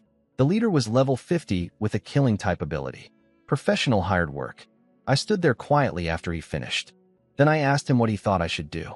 Yi Wushang told me the plan clearly. 20 assassins waiting on the road back to the academy. All level 40 to 50. The leader was called Shadow Snake, level 50, a killing specialist who had never failed a job. He asked if I was scared. I asked what a level 50 fighter could do to me in 1 hit. He said around 50 million damage. I had 1 trillion health. That would take 20,000 hits just standing still. But I also knew I was not stupid enough to fight 20 professionals alone. At levels 40 to 50, they had advantages in speed, skills, equipment, and experience that my health alone could not overcome forever. Getting worn down was a real possibility. I called Chen Jiuzhou right away. He answered in 2 rings. I told him everything. He went quiet for a moment, and then his voice got cold and serious. He told me to stay in my room and not open the door for anyone. 10 minutes later, 4 people from the association were standing outside my door. The one in front was level 70. The next morning, Chen Jiuzhou came to breakfast with me and said they had confirmed everything. He also said I had done the right thing by reporting it instead of trying to handle it myself. He said many young people with a little power start to think they are invincible. That is usually when they die without understanding why. I told him simply that I knew I could not beat a level 50. He said the association and military were handling it together. By noon, he came back to tell me 18 of the 20 had been captured. 2 had run, but were being tracked. Shadow Snake was in custody and being questioned. Suchin himself was harder to touch. Without Shadow Snake confirming the order directly, they could not act against him openly. Chen Jiuzhou said if Snake talked, things would be different. Wang Shiqin called that same morning and offered to hide me at her house under her grandfather's protection. I told her I was already covered. She sounded a little disappointed, but told me to call if I needed anything. She said that was what friends were for. The next morning, a military aircraft was waiting at the airport. General Zhao was there in person to escort us back. Yin Yin said that was quite an honor. He said a God-Great Awakener was worth the effort. I looked out the window as the capital shrank below us. Good trip. Trophy 1. Real friends made for the first time in my life. But Su Qin was still out there, hiding somewhere, planning the next move. It did not matter. I had people standing with me now. He would have to get through all of them first. I leaned back and closed my eyes. 1 floor at a time, 1 level at a time. When I was strong enough to look my father in the eye without flinching, every account would be settled. The sunlight through the window was warm. Ahead, Dragon City War Academy was already coming into view. We landed back at Dragon City War Academy to a crowd waiting in the square. Cheering, people calling out our names, the principal grinning like he had won something himself. Instructor Lei Jin slapped me on the shoulder hard enough to knock me sideways and called me a good kid. That evening over dinner, everyone started talking about the passive skill trial. Level 10 unlocked 1 chance to enter a trial space and earn a permanent passive ability. The difficulty was our choice. Higher difficulty meant stronger skill, but failure meant waiting until level 20 for another chance. Yin Yin wanted attack enhancement. Han Bing was leaning toward a critical hit boost. Ingren was thinking about speed. Everyone had opinions. I stayed quiet and read through the full list alone in my room that night. Attack enhancement gave fixed numbers that my ability did not multiply. Useless for me. Health enhancement and fixed values would give me a lot now, but become meaningless at higher levels. Percentage health boost was better long-term, but still only made me thicker, not harder to kill over time. Then I found it. Recovery enhancement, percentage type. Ordinary difficulty. Recover 0.05% of maximum health per second. Hell difficulty. Recover 1% per second. My current health was 10 trillion. 1% of 10 trillion was 100 billion per second. I sat with that number for a long time. A level 50 assassin hits for 50 million per strike. At 100 billion recovery per second, 200 of those hits every second would not keep up with my healing. 100 level 50 fighters all attacking at once would still lose the race against my regeneration. The only way to kill me would be a single hit that exceeded 100 billion damage. Nothing at this level came close to that. I looked through the rest of the list carefully to make sure I was not missing something better. Nothing came close. This ability was built for someone like me. Other people at level 10 had a few thousand health. 1% of a few thousand was almost nothing. For me, it was 100 billion every single second. That was the power of 100 million times multiplier applied to a percentage. I put down my phone. Decision made. Hell difficulty. Recovery enhancement, percentage type. The passive skill trial day started early.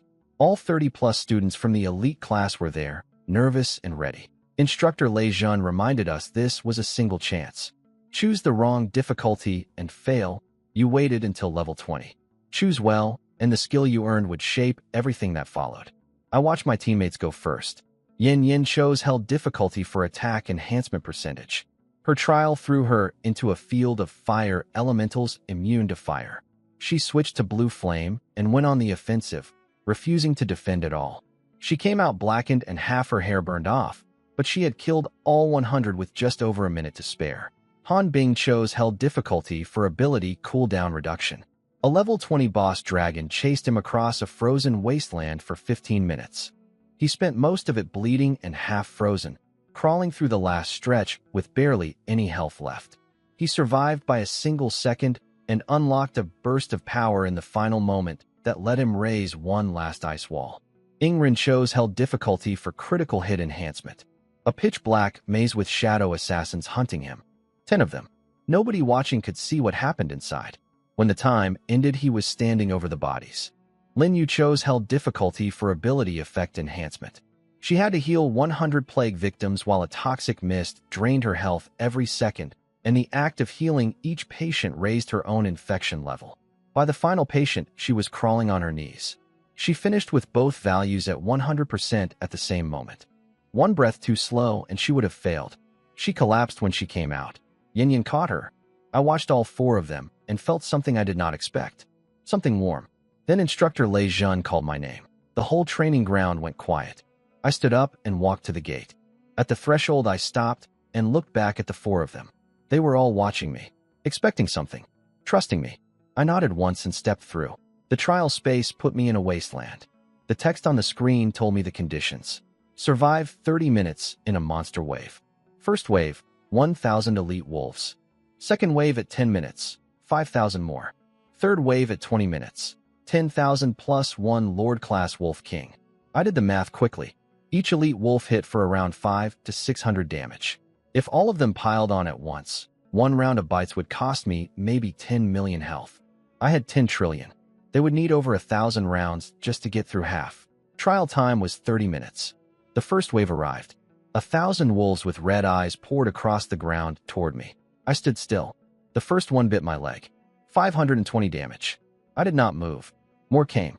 They covered my legs, my back, my arms, my shoulders. Eventually, I could not see my own feet under the pile of wolves biting me. From a distance, I probably looked like a moving black hill. I checked my health panel after 2 minutes. Down by 20 million. Out of 10 trillion. I waited. 10 minutes passed. Second wave arrived. 6,000 wolves now. My health had dropped less than 200 million total. I yawned. I had not slept well the night before. Third wave. 10,000 wolves and the Wolf King. The king was 3 times the size of the others with silver fur and intelligent eyes. It watched from a distance for a while, waiting for me to fall. After 3 minutes, it charged personally and bit my throat with everything it had. 5,000 damage. I pulled it off my neck by the scruff, looked at it for a moment, said something quiet, and set it back down. It attacked me again immediately. I let it. The timer ran out. Trial complete. I came back through the gate with my clothes torn into strips by 10,000 sets of teeth, but not a single mark on my skin. Passive skill earned. Held difficulty. Recover 1% of maximum health per second. 1% of 10 trillion was 100 billion every second. Yin Yin stared at me with her mouth open and asked how I had come out without a scratch. I told her I had just stood there and let them bite. Nobody spoke for a moment. Instructor Lei Jun looked me over, shook his head slowly, and told everyone to go rest. Tomorrow was a day off. Walking back in the sunlight, Yin said I looked like I had been living under a bridge and could put out a bowl and beg. Han Bing suggested I write a sign saying God Great Awakener seeks food. I looked down at my shredded clothes and said nothing. But something small moved at the corner of my mouth. The class group chat went wild once all 5 of us reported our results. Yin posted first. Held difficulty, attack plus 50%. The reactions came fast. Then Han Bing. Held difficulty, ability cooldown minus 20%. More shock. Then Ingren. Held difficulty, critical hit plus 20%. Then Lin Yu posted one quiet line. Held difficulty, ability effect plus 50%. The chat went silent for a few seconds before exploding. For held difficulties from one team. Everyone was waiting for the 5th. Yin tagged me directly. I typed back. Held difficulty. Recover 1% of maximum health per second. 3 seconds of silence. Then the chat became unreadable. Someone said their mother was asking why they were kneeling on the floor reading their phone. Someone else said they were already dead and did not need saving. That evening, Yin took us all out for barbecue on the small food street near the academy. She had been there enough times that the owner had a regular table saved for her. We ate too much and talked for a long time. Yin complained about the fire elementals that kept burning her hair. Han Bing described crawling across the frozen ground with a broken leg. Ingrin said the dark maze was harder than anything because you could only rely on sound. They asked about my trial. I told them it was a wave of monsters. I said around 160, which was roughly 100 times less than the real number. Enough to explain the situation without revealing too much about my actual health. I said I had just stood there and let them bite me for 30 minutes. All four of them stopped eating and stared. Ingrid asked if I was actually human. I said probably. Yin slapped the table and said she should have chosen a health ability. On the walk back, Lin Yu fell into step beside me and said quietly that she wanted to ask for my guidance going forward. I told her of course. She looked up at me for a moment, then looked back down. But I caught the smile before she hid it. Back in my room, I checked instructor Lei Zhan's summary post. 37 students total. 5 passed at held difficulty. 12 at hard. 17 at normal. 3 failed. 3 people with no passive skill now. Waiting until level 20 for another chance, already behind. One mistake in this world, and the gap never closes. I had made none. I put down my phone and closed my eyes. Tomorrow was a rest day. Then back to getting stronger. The morning of our day off, Lin Yu treated us all to breakfast at a small shop near the East Gate. She had lived near there as a child apparently, though she did not say much more than that. The dumplings were good. We sat around talking, and Yin asked her gentle questions that Lin Yu answered in short, quiet words. It was the most I had heard her say about herself. We spent the rest of the day wandering the city. Yin dragged Lin Yu into clothing stores while Han Bing ended up carrying so many bags his hands went numb.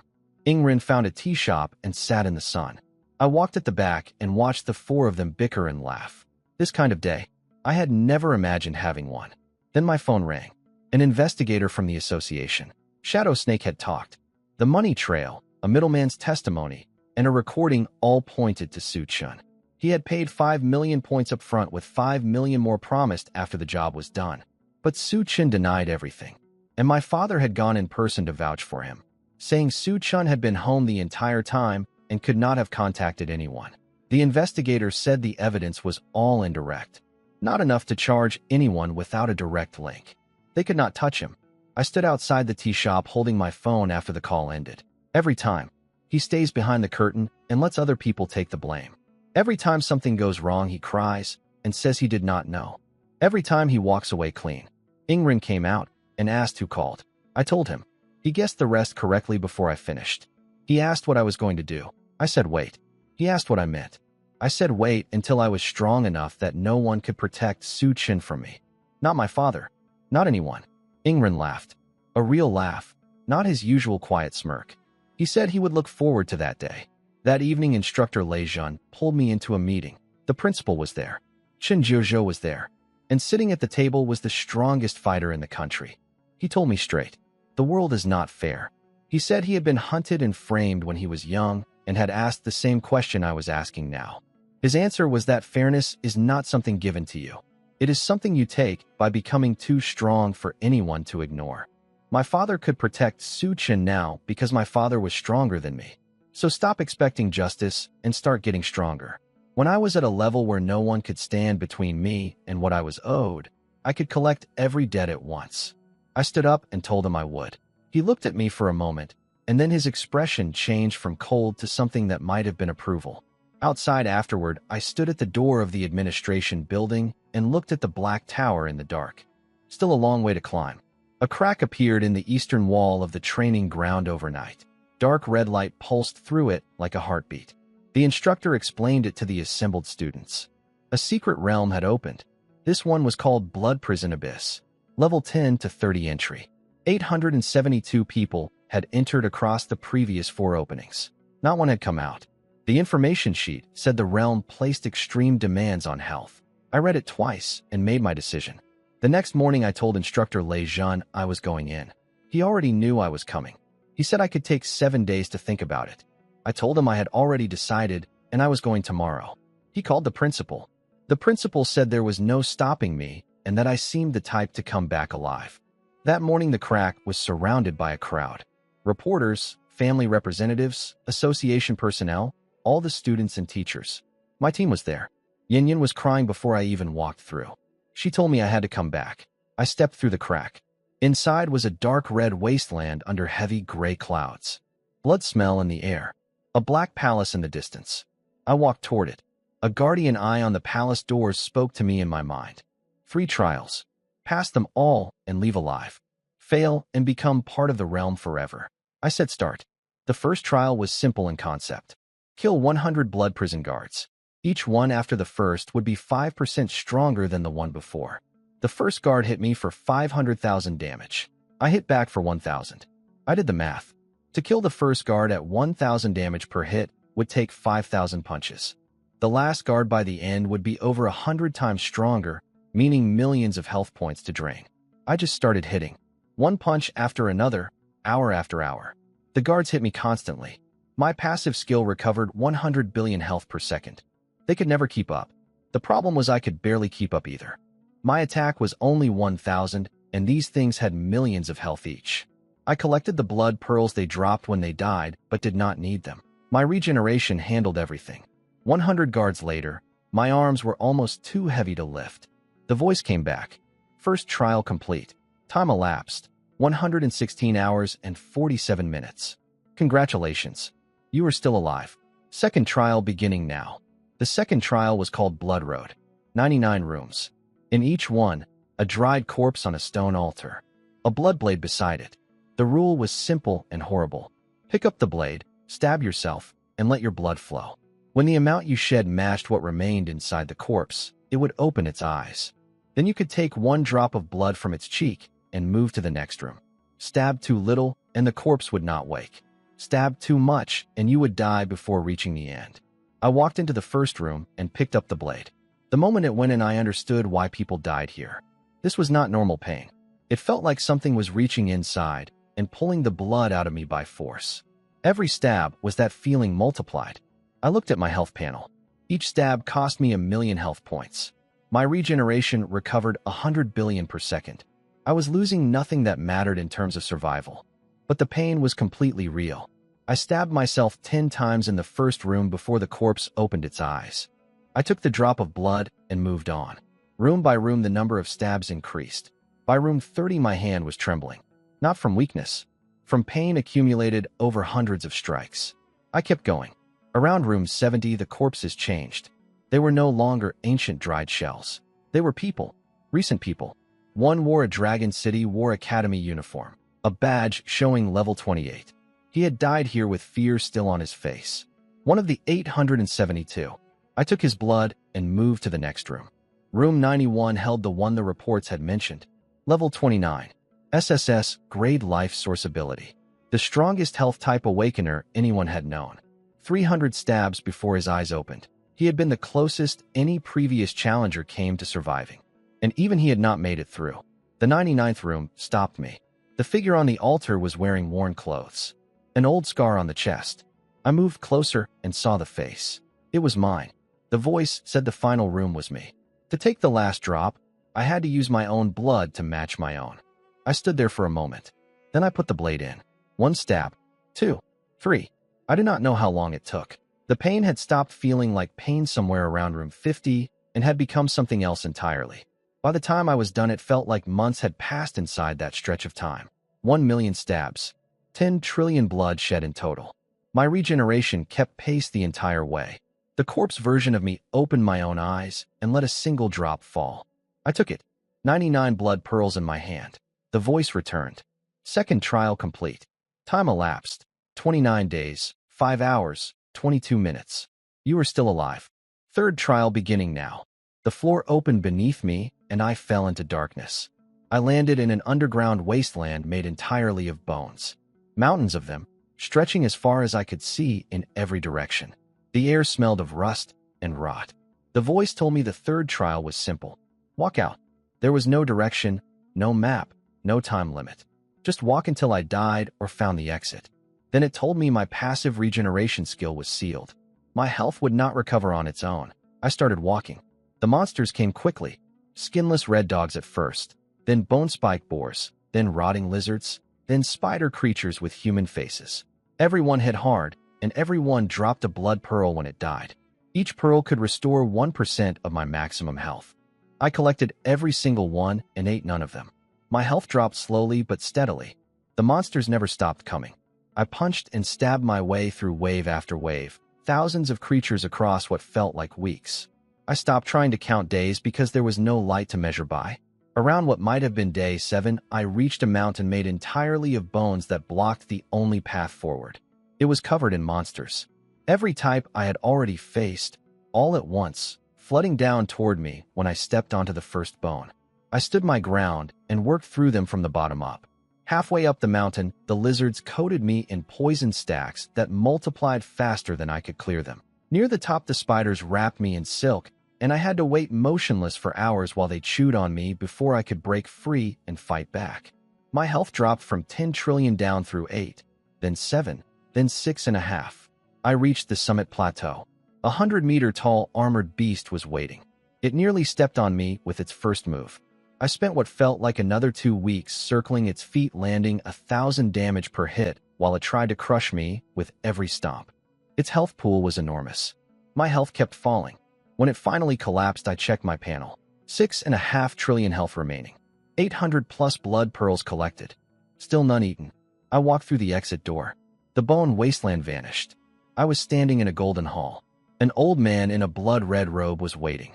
He told me I was the 873rd person to enter Blood Prison Abyss, the first to reach him alive. He asked how many blood pearls I had. I emptied my pockets onto the floor. 1,372 ordinary pearls, plus 1 Lord Pearl from the giant beast. He counted them slowly. Then he looked up at me with a different expression entirely. He asked how I had managed to not use any of them. I said I just did not use them. He stood quietly for a moment. Then he said the reward scale was tied to the number of pearls returned. He took the entire pile. In exchange, he held out a mask. Nearly transparent, like a thin sheet of still water. The item description said, "Formless mask, unique. Wear it and change your appearance, body shape, presence, and ability signature at will. Any person at level 100 or below standing directly in front of you cannot see through it." The man who built this realm had used it himself to move between powerful factions without anyone ever recognizing him. I held out my hand. The mask dissolved into my palm. I asked how to leave. He pointed to a white light door at the far end of the hall. I walked toward it and stopped once before going through. I told him my name was Su Lin. He said he knew. The 873rd. The only one who made it. He said he would remember me. I stepped through the light. From outside the realm, only 3 hours had passed. I stepped through the crack and stood in the daylight looking like something that had crawled out of the ground. Clothes in shreds, dried blood on my face, hair a complete mess. Yin Yin hit me first, then grabbed me and would not let go, crying and yelling at the same time. Han Bing stood nearby repeating that I was back, that everything was fine, smiling like someone who had been holding their breath for hours. Ingren walked up and patted my shoulder and said simply that I had not died. Lin Yu stood a few steps back with red eyes and a small smile she could not quite hide. Wang Shiqing had come all the way from the capital.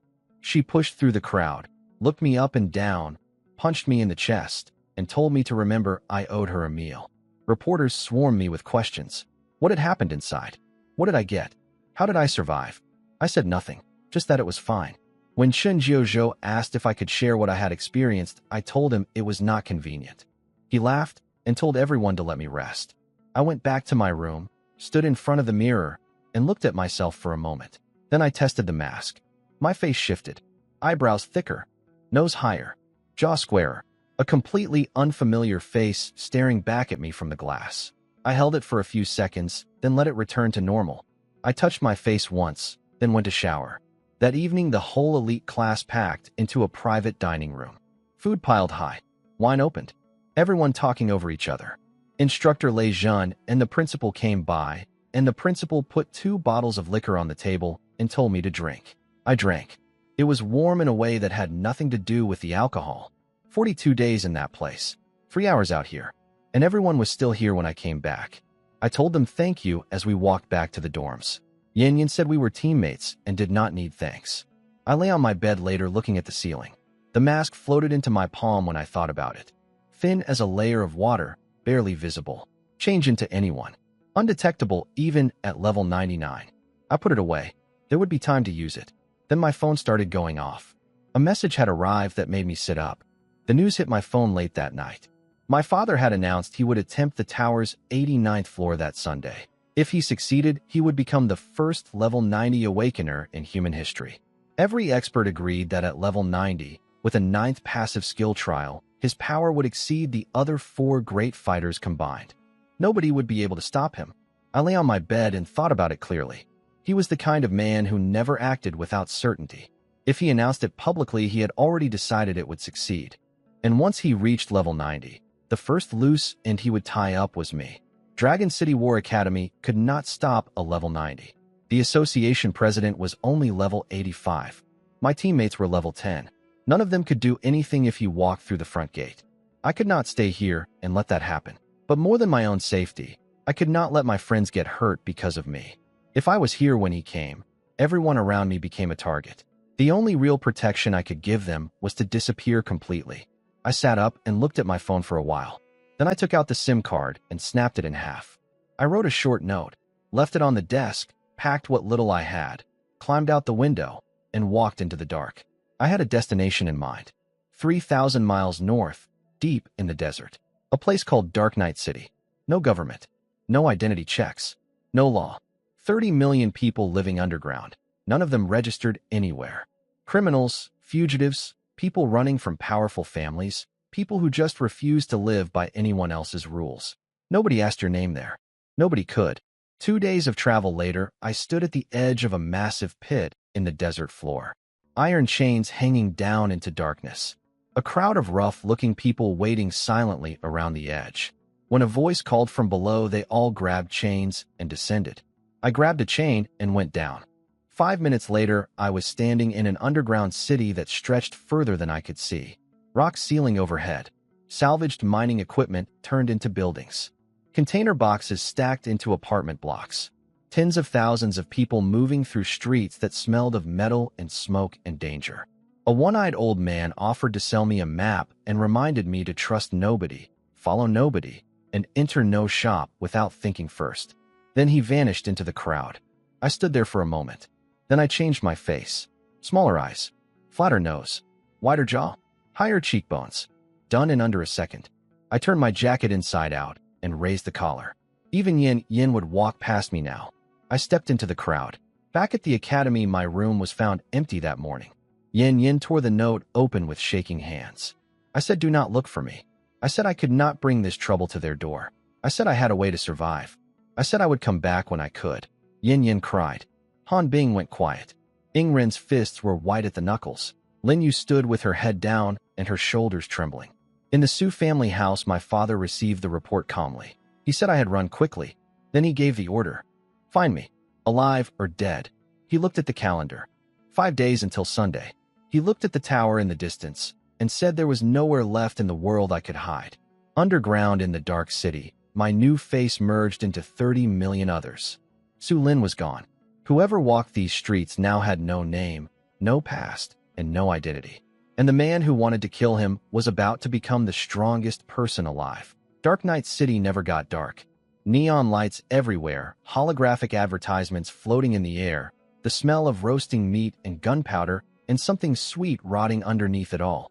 I stepped over a severed hand on the street within my first minute there. The barbecue vendor beside it told me not to worry, someone would come collect it.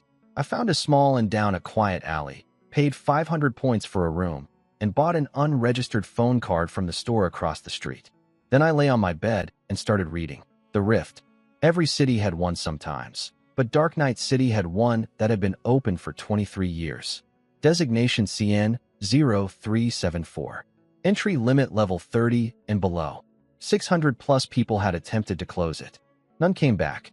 The government had given up and just let it sit there, killing around 2,000 city residents every year from the monsters it poured out. The inside was described as a massive tomb full of undead and shadow creatures. The most dangerous feature was infection. Anyone killed by a monster inside would rise again as one of them. I put the phone down and looked at the ceiling. Blood Prison Abyss had 872 deaths before me. This place had 600. Could it be harder than what I had already done? I did not know, but I needed the reward that came with closing it. Rift completion rewards matched Secret Realm rewards. Every person in history who had cleared one had become a major power, and I needed to get stronger. Fast.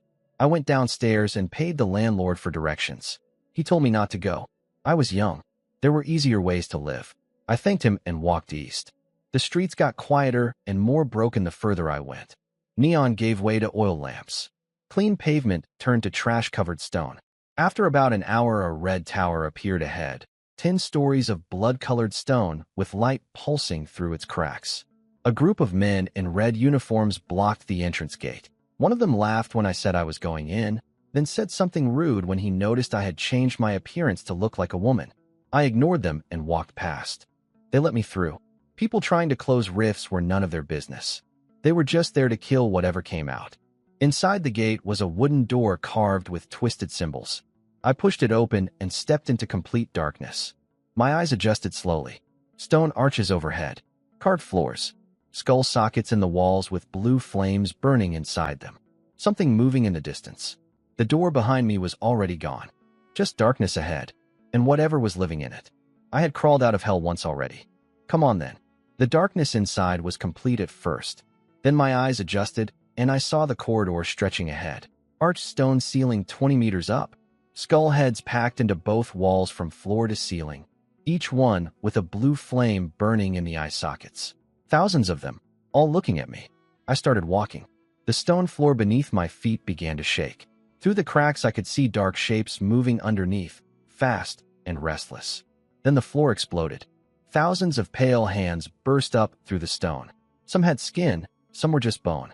All of them grabbed for my ankles with iron strength. 5,000 damage per grab. The floor was gone entirely in seconds.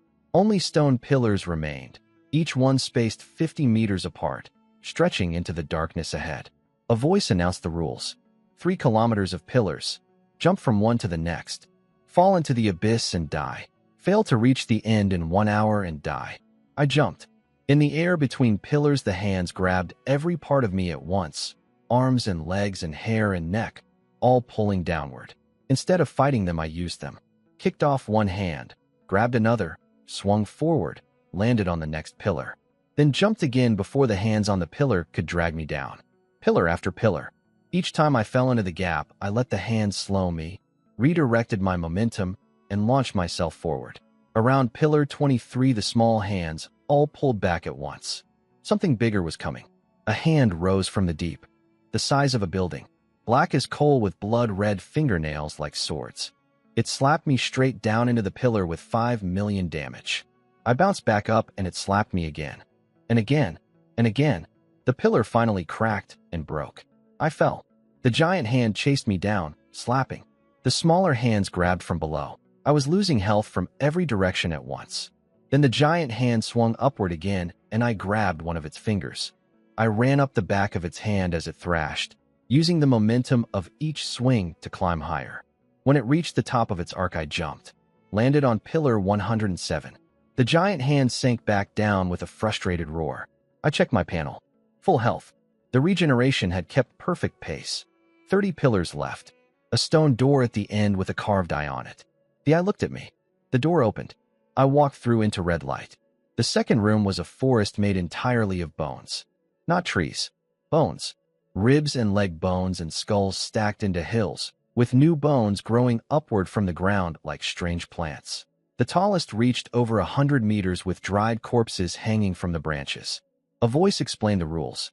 Find and catch 30 bone demons hidden throughout the forest within 12 hours. The demons would not attack me, only run and hide. If I failed to collect 30 within the time limit, the entire forest would come alive and hunt me. The first demon I spotted was crouched under a bone tree, nearly invisible against the white surroundings. The moment I stepped toward it, it bolted. For bone legs moving faster than I expected, weaving through the terrain, it clearly knew far better than I did. I chased it for 10 minutes and caught nothing.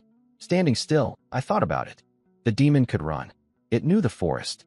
It had no reason to fight, but it had to make sound when it moved because everything here was made of bone and bone is loud. I closed my eyes and listened.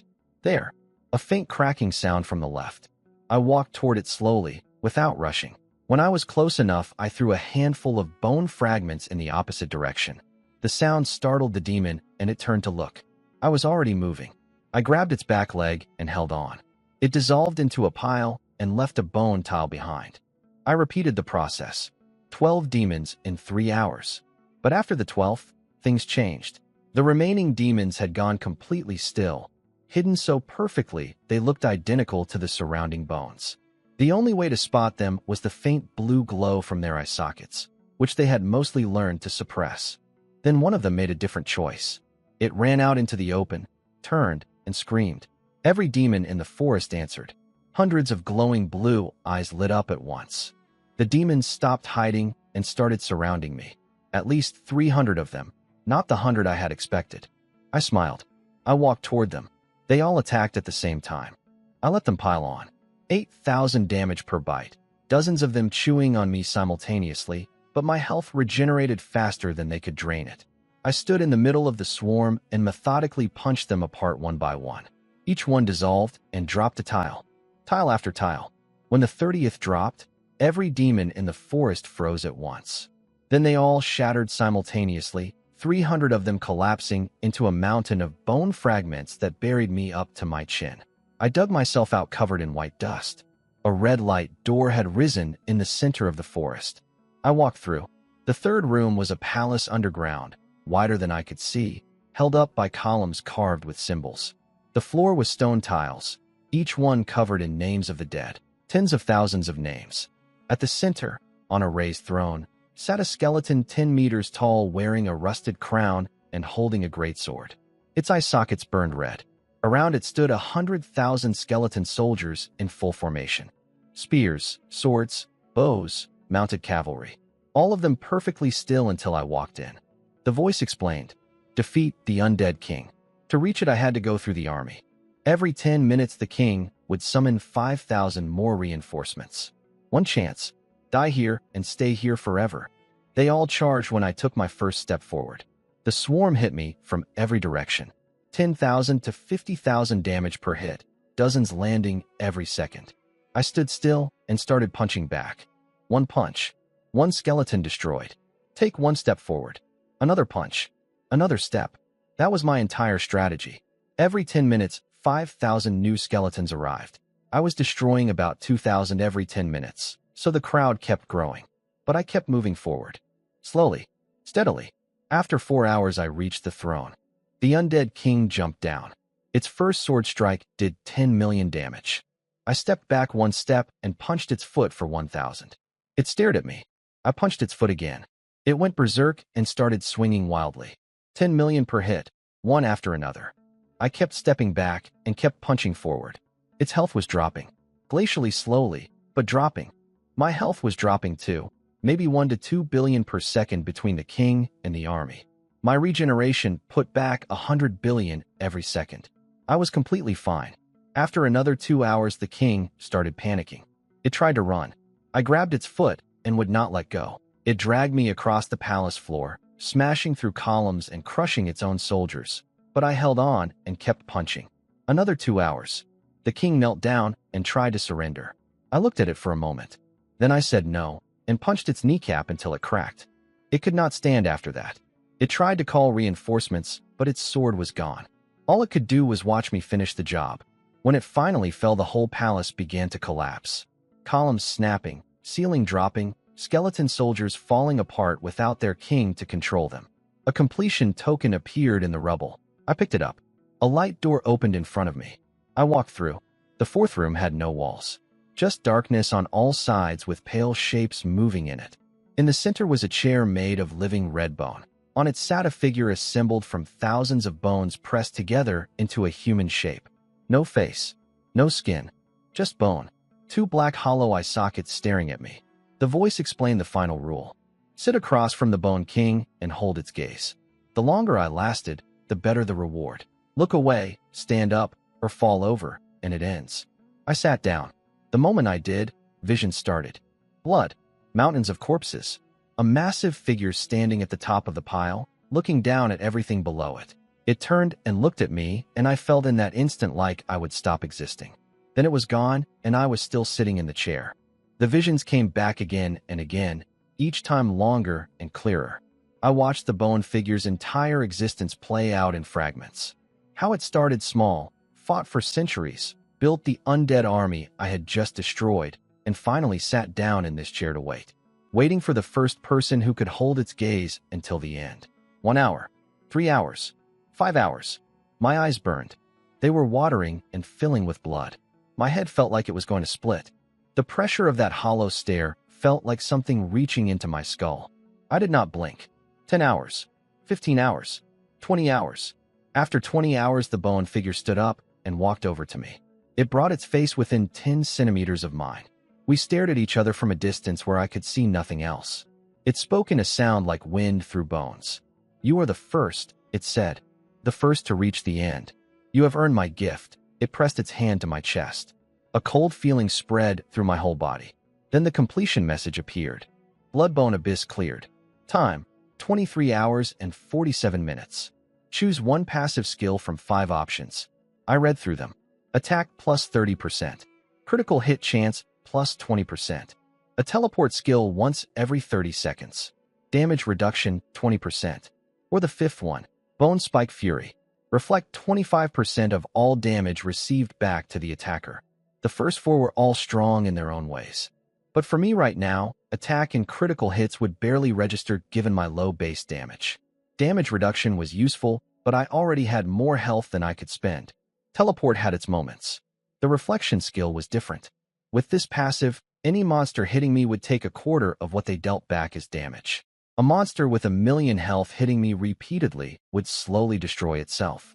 Even against opponents powerful enough to threaten me, if their health pool was less than a quarter of mine, they would die before I did just from reflecting their own hits. It also solved my biggest problem. My attack was terrible. This gave me a damage source that scaled with the enemy's own strength rather than mine. I selected option 5. Bone Spike Fury equipped. A golden door appeared in front of me. Behind it was Dark Knight City, neon lights still flickering in the dark. I stepped through. I stepped out of the golden door and turned around. The crack in the wall was closing. The blood-red gap that had been open for 23 years shrank before my eyes, edges crumbling, until it was completely gone. The wall looked like it had never been touched. 23 years. 620 people dead inside. Now closed. Behind me, the Blood Axe gang members who had been stationed at the entrance were all on their feet, weapons dropped, staring. The bald leader who had said something rude to me when I walked in was on his knees before I even looked at him. The others followed, all of them begging me not to kill them. I walked away without a word. Within 10 minutes, the news had spread through the entire Eastern District. Within half an hour, it had reached the rest of the country. The story pushed even the coverage of my father's upcoming tower attempt off the top of the feed.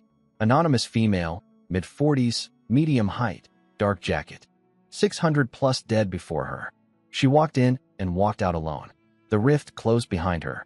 The National Rift Response Team posted a wanted notice with a reward. The Awakener Association offered their highest honor medal. Dragon City War Academy said they would hire her as an honorary professor. The military offered her a position. I lay on my bed in my rented room reading all of it. They were looking for a middle-aged woman who no longer existed. I closed the apps and looked at my updated status. New passive skill acquired. Bone Spike Fury. Reflect 25% of all damage received back to the attacker. Now anyone who hit me hard enough would have to consider whether their own health could survive the return. Monsters that I could never kill by punching could now slowly destroy themselves just by attacking me. My attack problem was not solved, but it was much smaller now. I stood at the window watching the neon lights flicker. Then a new notification came in. My father had commented on the rift closure in a press interview. He called the anonymous woman a true hero. He said her power must be at the absolute peak of anything below level 30. He said the Sue family would welcome her with the highest honors if she chose to make contact. Then the reporter asked if the rift news would affect his plan to attempt floor 89 in 3 days. He smiled and said no. Floor 89, he said. He would clear it without fail. I put the phone face down on the bed. 3 days. Standing at the window after the rift closed, I found myself thinking about those names carved into the stone floors of both dungeons. Tens of thousands of names. Most of them in writing systems I had never seen before. Not this world's language. Not any human language I recognized. The more I thought about it, the more unsettled I became. 100 years ago, the Sky Tower appeared without explanation. Monsters started pouring from dimensional cracks. Humans awakened abilities. Everyone assumed it was catastrophe followed by adaptation. But what if it was designed? The tower had floors to climb. Every 10 levels brought a passive skill trial. Secrets Realms offered enormous rewards, but killed almost everyone who entered. Rifts poured out endless monsters until someone closed them. All of it looked like a selection system. A filter. Something built to find the strongest survivors and reward them heavily for making it through. And those strange names, written in scripts no human used. How many different worlds had been put through the same process? I stood there, and the thought formed slowly. What if this was a farm? Scatter attractive rewards. Watch the strongest creatures compete to reach them. Let them grow powerful on the prizes they earn. Then harvest them at the top, the 99th floor of the tower. The finish line everyone was racing toward. What if clearing it meant walking into a slaughterhouse? The designers of this system assumed SSS grade ability was the human ceiling. 100 times multiplier. One successful rift or secret realm clear was luck. 2 was statistically impossible. They never planned for a billion times multiplier. That was the gap I could walk through. I had already cleared 2. Blood Prison Abyss and Bloodbone Abyss. Both with full health from start to finish. The system was not built to account for someone like me. I opened my phone and searched for level 10 rifts near Dark Knight City. 3 results. Frost Tomb, 35 kilometers north. Flame Hell, 28 kilometers west. Shadow Maze, 42 kilometers south. All 3 with 0 survivors across hundreds of attempts. All 3 restricted to level 10 and below. I was staying at level 10. I was going to clear all 3. Then I would find every other level-restricted rift in the country and work through them one by one. Every reward stacked on top of the last. By the time I was done, I would be something the designers of this system never imagined facing. Not a pig being fattened for slaughter. The one holding the knife. As for my father reaching level 90 in 3 days, I had the formless mask. I could be anyone, anywhere. He could not find what he could not see. Suchin could wait too. Everything could wait until I was strong enough that waiting was no longer necessary. I marked the 3 rift locations on my map. Tomorrow, the Frost Tomb first. I lay down and closed my eyes. Outside, the neon lights kept flickering, coloring the ceiling in rotating shades of red and blue and green. New rift tomorrow. Time to sleep. I left early the next morning with 2 steamed buns from a street stall and walked north for 2 hours through rubble, then gravel, then bare rock hills. The rift site was a frozen mountain. Not cold the way weather is cold. The entire mountain was coated in gray-white ice from base to peak, the kind of ice that looks like it has been there forever. A large cave opening halfway up the slope was sealed with a membrane of the same gray ice, breathing cold air through its cracks from dozens of meters away. 20 or so people were camped near the base. Their leader had a snake tattoo on his neck and demanded a toll before I could pass. I looked at him and told him to move or die. He did not move. I walked past him anyway. Nobody stopped me. Through the ice membrane, the tunnel stretched wide and tall into darkness. The walls were ice, but not clean ice. Packed full of eyes. Human eyes, thousands of them, all sizes, frozen into the walls at every angle. Some still had their pupils intact. Some were just hollow sockets. All of them facing outward. I walked past them and kept going. 20 minutes later, the tunnel opened into an underground frozen canyon so large I could not see the walls. Hundreds of ice spikes hung from the ceiling like swords pointing down.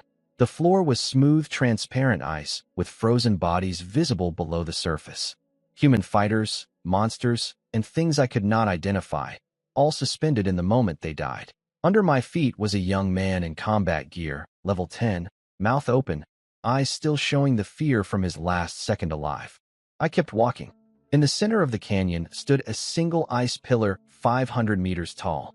Inside it was something with a human shape, but 300 meters high, half kneeling with its head down, covered in black shell and frost. It looked like it was sleeping. It also looked like it could stand up at any moment. The environment dealt 10,000 damage per second from the cold.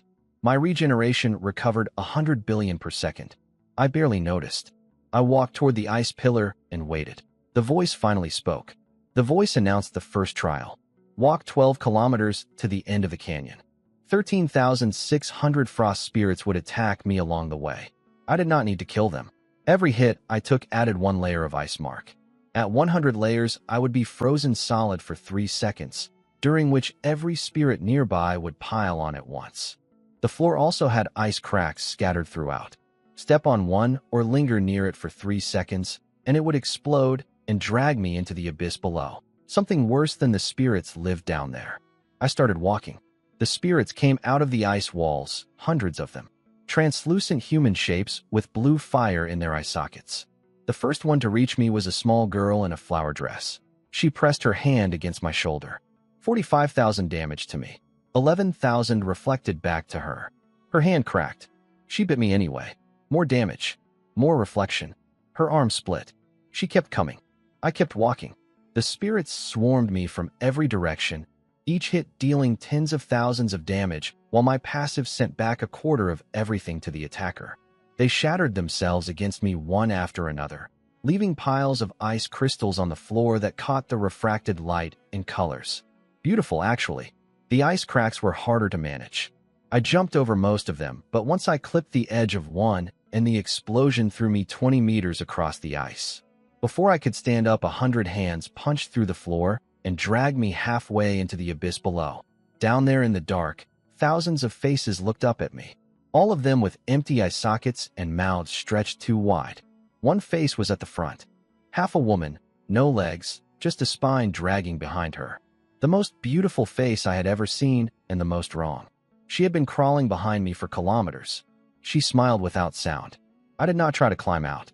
I reached down instead and grabbed her face with both hands, fingers hooked into her empty eye sockets. She screamed without sound. Every hand holding me let go. I lifted her out of the abyss and held her up where the other hands could see. They all pulled back at once and disappeared into the dark. I dropped her. She hit the ice and shattered into crystals that caught the colored light. I kept walking. 11 kilometers.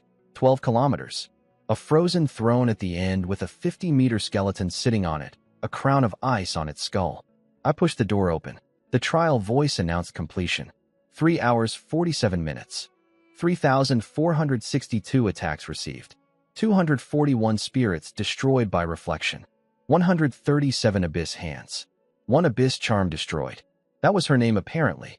The beautiful half-woman with the dragging spine. Abyss charm. I pushed open the second door. Second trial ahead.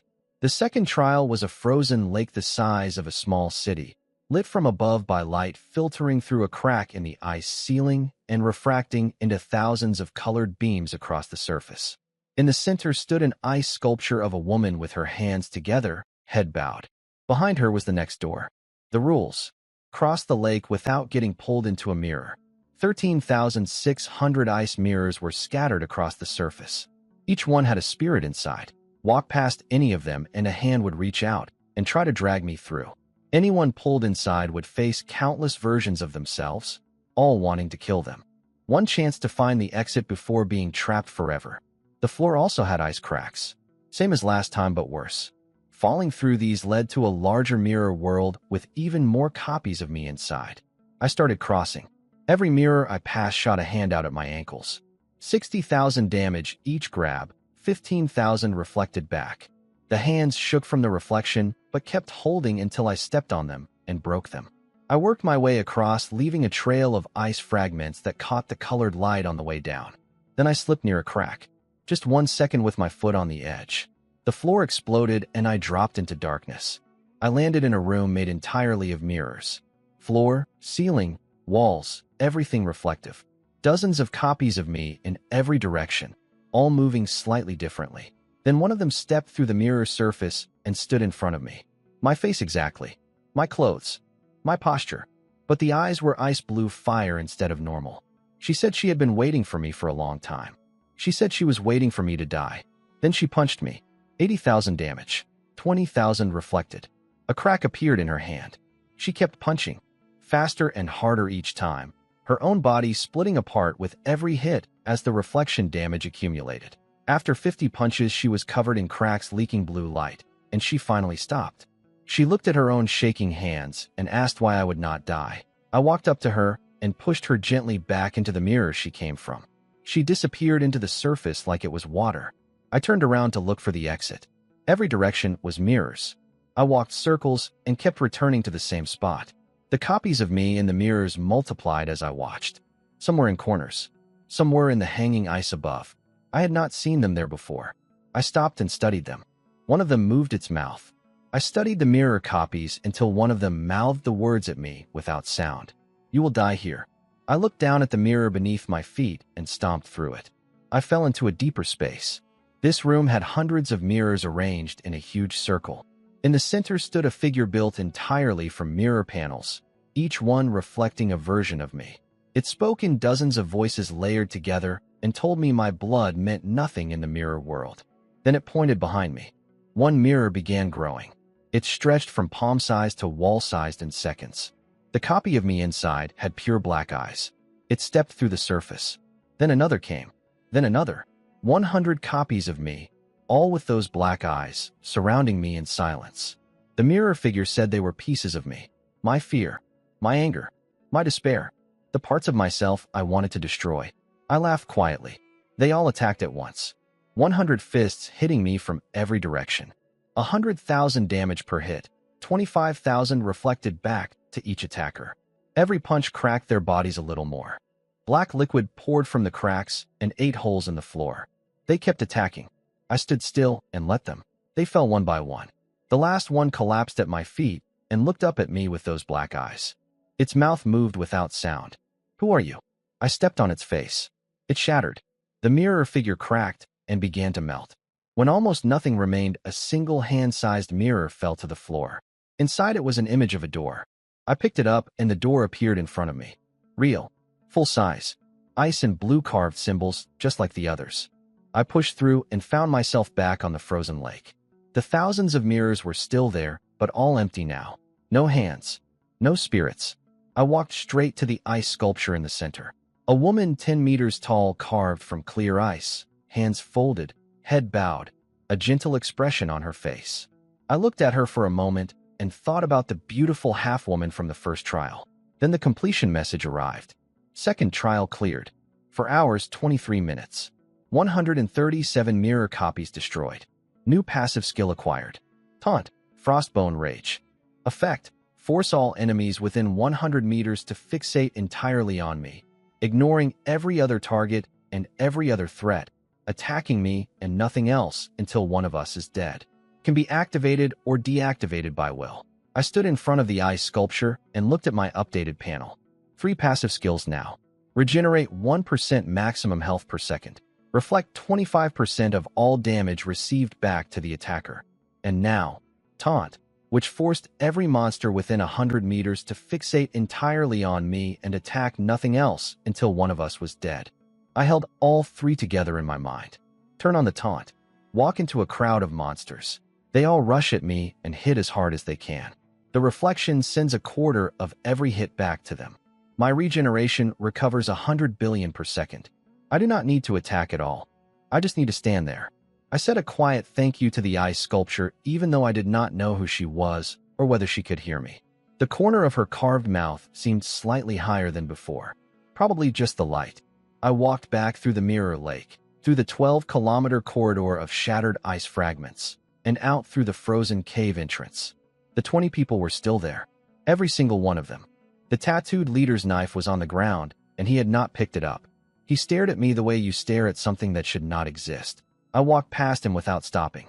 When I was out of sight, he sat down heavily on the rocks and called his contact to report what he had seen.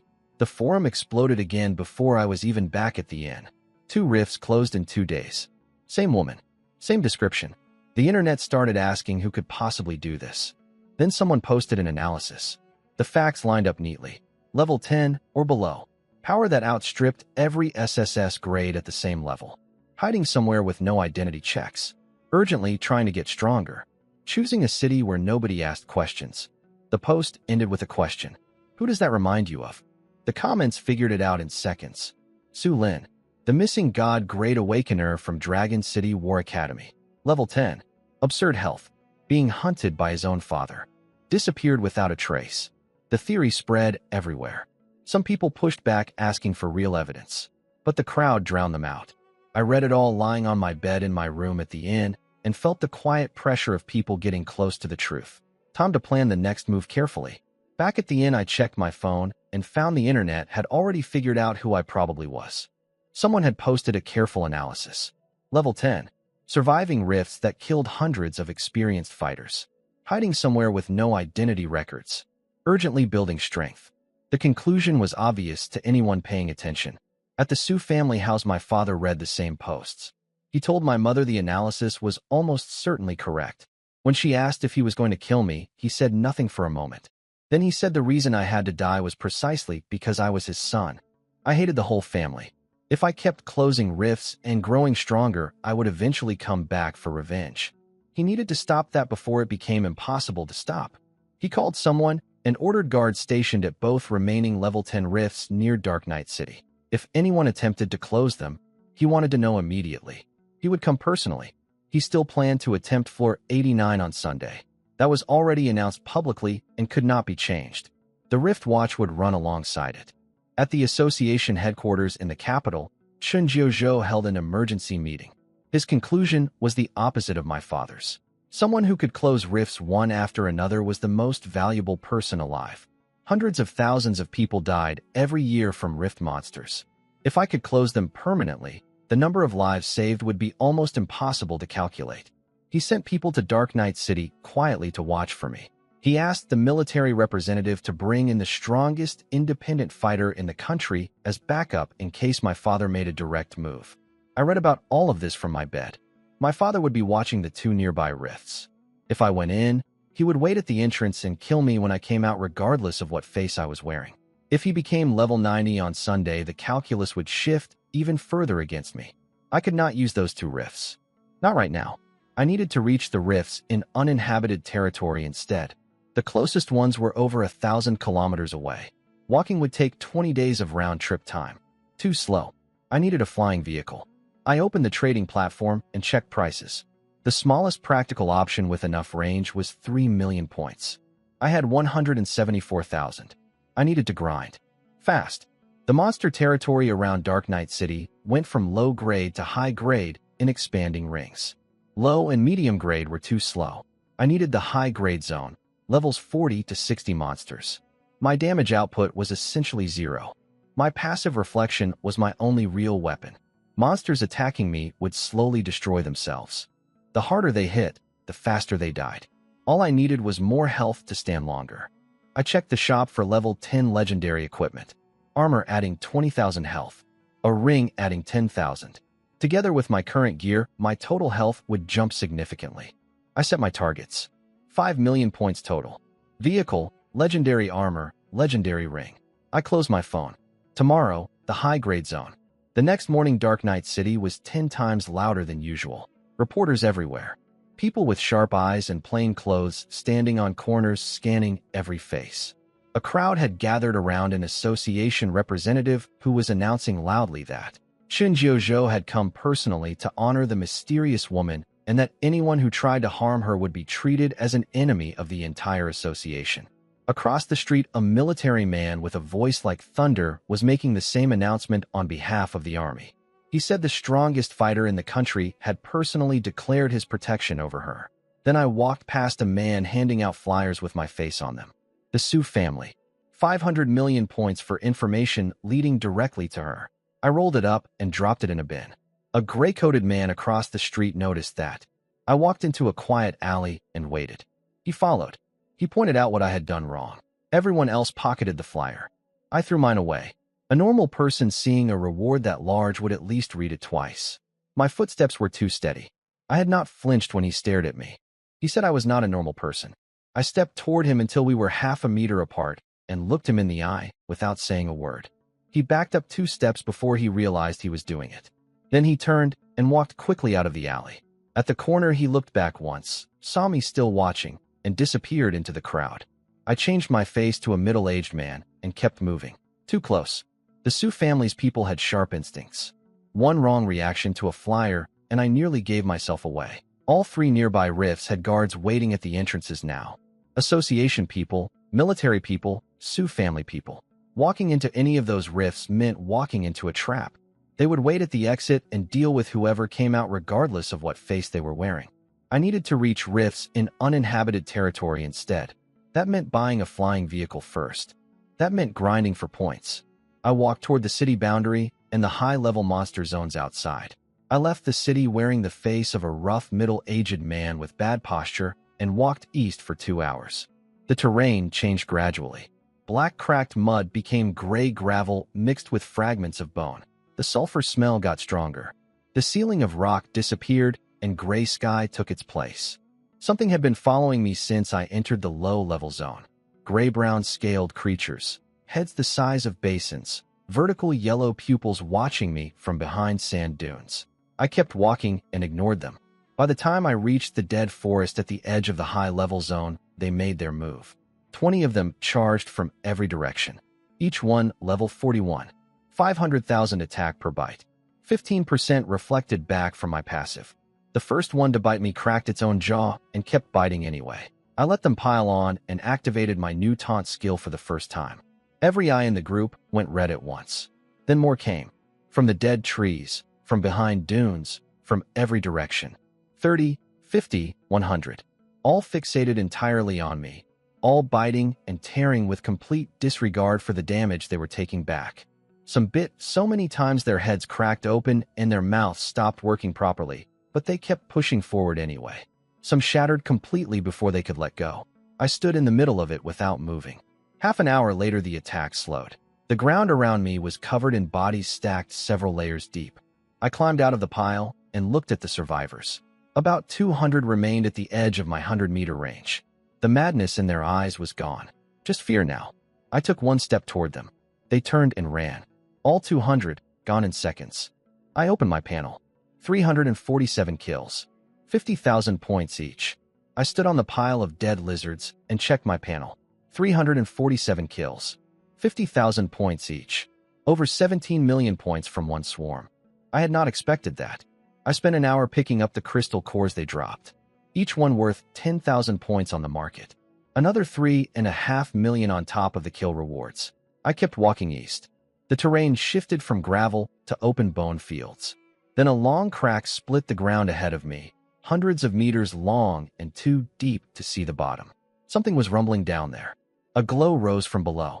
A 40-meter lizard made of lava burst out of the crack. Level 48 elite. For million attack per strike. It breathed a river of magma over me. For million damage. 1 million reflected. I activated the taunt. Its eyes went red. It attacked without stopping for 10 minutes. Claws, fire breath, body slams, every skill it had. Each hit reflected 1 million damage back into it. Its scales fell off in chunks. One leg went lame. The light in its eyes flickered. Then it split apart and fell. 2 million points. Plus rare materials worth another 350,000. I kept moving through the high-grade zone all day. With the taunt running, every monster within 100 meters fixed on me and came running. I did not have to find them. They found me. 41 level lizards. 43 level sandworms. 45 level poison scorpions. 23 elite magma lizards. 1 level 55 Lord ranked sandstorm scorpion. I walked back through the city gate at dusk covered in burns and blood with half my hair singed off. A guard asked what had happened out there. I told him I had just been grinding for points. Back in my room, I checked the full day's results. 2,105 kills total. 20 billion points earned. I stared at that number for a long moment. 20 billion. 20 billion points from one day of grinding.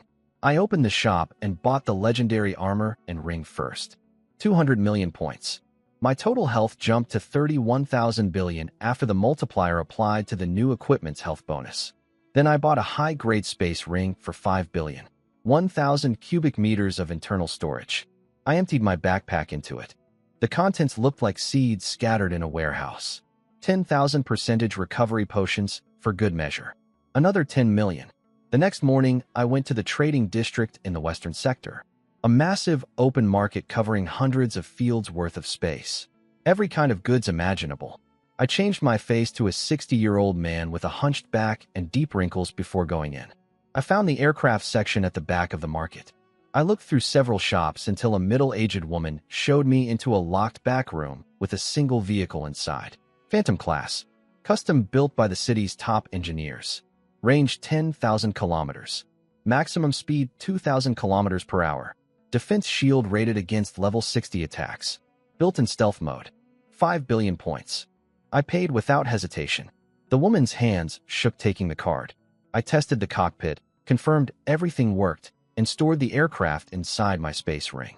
The woman nearly fell over watching it disappear. Then I walked to the supply district and bought everything in a food store. Rice, flour, oil, salt, dried meat, dried vegetables, dried fruit. All of it. The owner calculated the total at 800,000 points and looked like he expected me to argue. I paid 80,000 points for all the food in the store, then cleared out a water shop, a clothing store, a hardware shop, a pharmacy, a seed store, and a fuel depot. Everything went into my space ring. By the time I was done, my 1,000 cubic meter storage was packed. Enough supplies to last one person several years alone in the wilderness. I changed my face one more time and walked out of the city at dusk. An hour into the desert with nobody around, I pulled out the Phantom-class aircraft and climbed in. The controls were intuitive. I pushed forward, and the machine launched into the night sky at 1,200 kilometers per hour. 1 hour 30 minutes later, I was above a featureless desert. Sand dunes rolling in every direction under pale light. Nothing alive for as far as I could see. I landed behind a dune, stored the aircraft, and walked forward on foot. The rift ahead was not what I had expected. It was a stone door, 50 meters high, 30 meters wide, solid black with pulsing red symbols carved across every surface. Standing in the middle of the desert surrounded by a ring of shattered bone. Human bones, monster bones, and shapes I did not recognize. Some ancient and crumbling, some still carrying dried flesh. I stood in front of it for a moment. A mechanical voice came into my mind. CN 0571. Sandstorm Dead Zone. Level 10 and below. 34 years open. 47 people entered. None survived. Last attempt 12 years ago. Did I want to enter? I pushed the door open. Golden sand stretched to the horizon on every side under a gray sky. Fine sand. Deep sand. The kind that pulls your foot down with each step. The voice returned. First trial. Sand sea survival. Stay alive for 24 hours in the desert. 137 types of monsters hidden throughout the sand, the wind, and even in shadows. Killing each one earns survival points. Reach 1,000 points and defeat the Zone Guardian before the time ran out to advance. Warning: there was no water here. No food. No rest spots. All recovery effects were halved. The voice went silent. I looked at the sand stretching in every direction. Recovery halved. That meant my passive regeneration dropped from 1% per second to 0.5%. Still 50 billion health recovered every second. I started walking.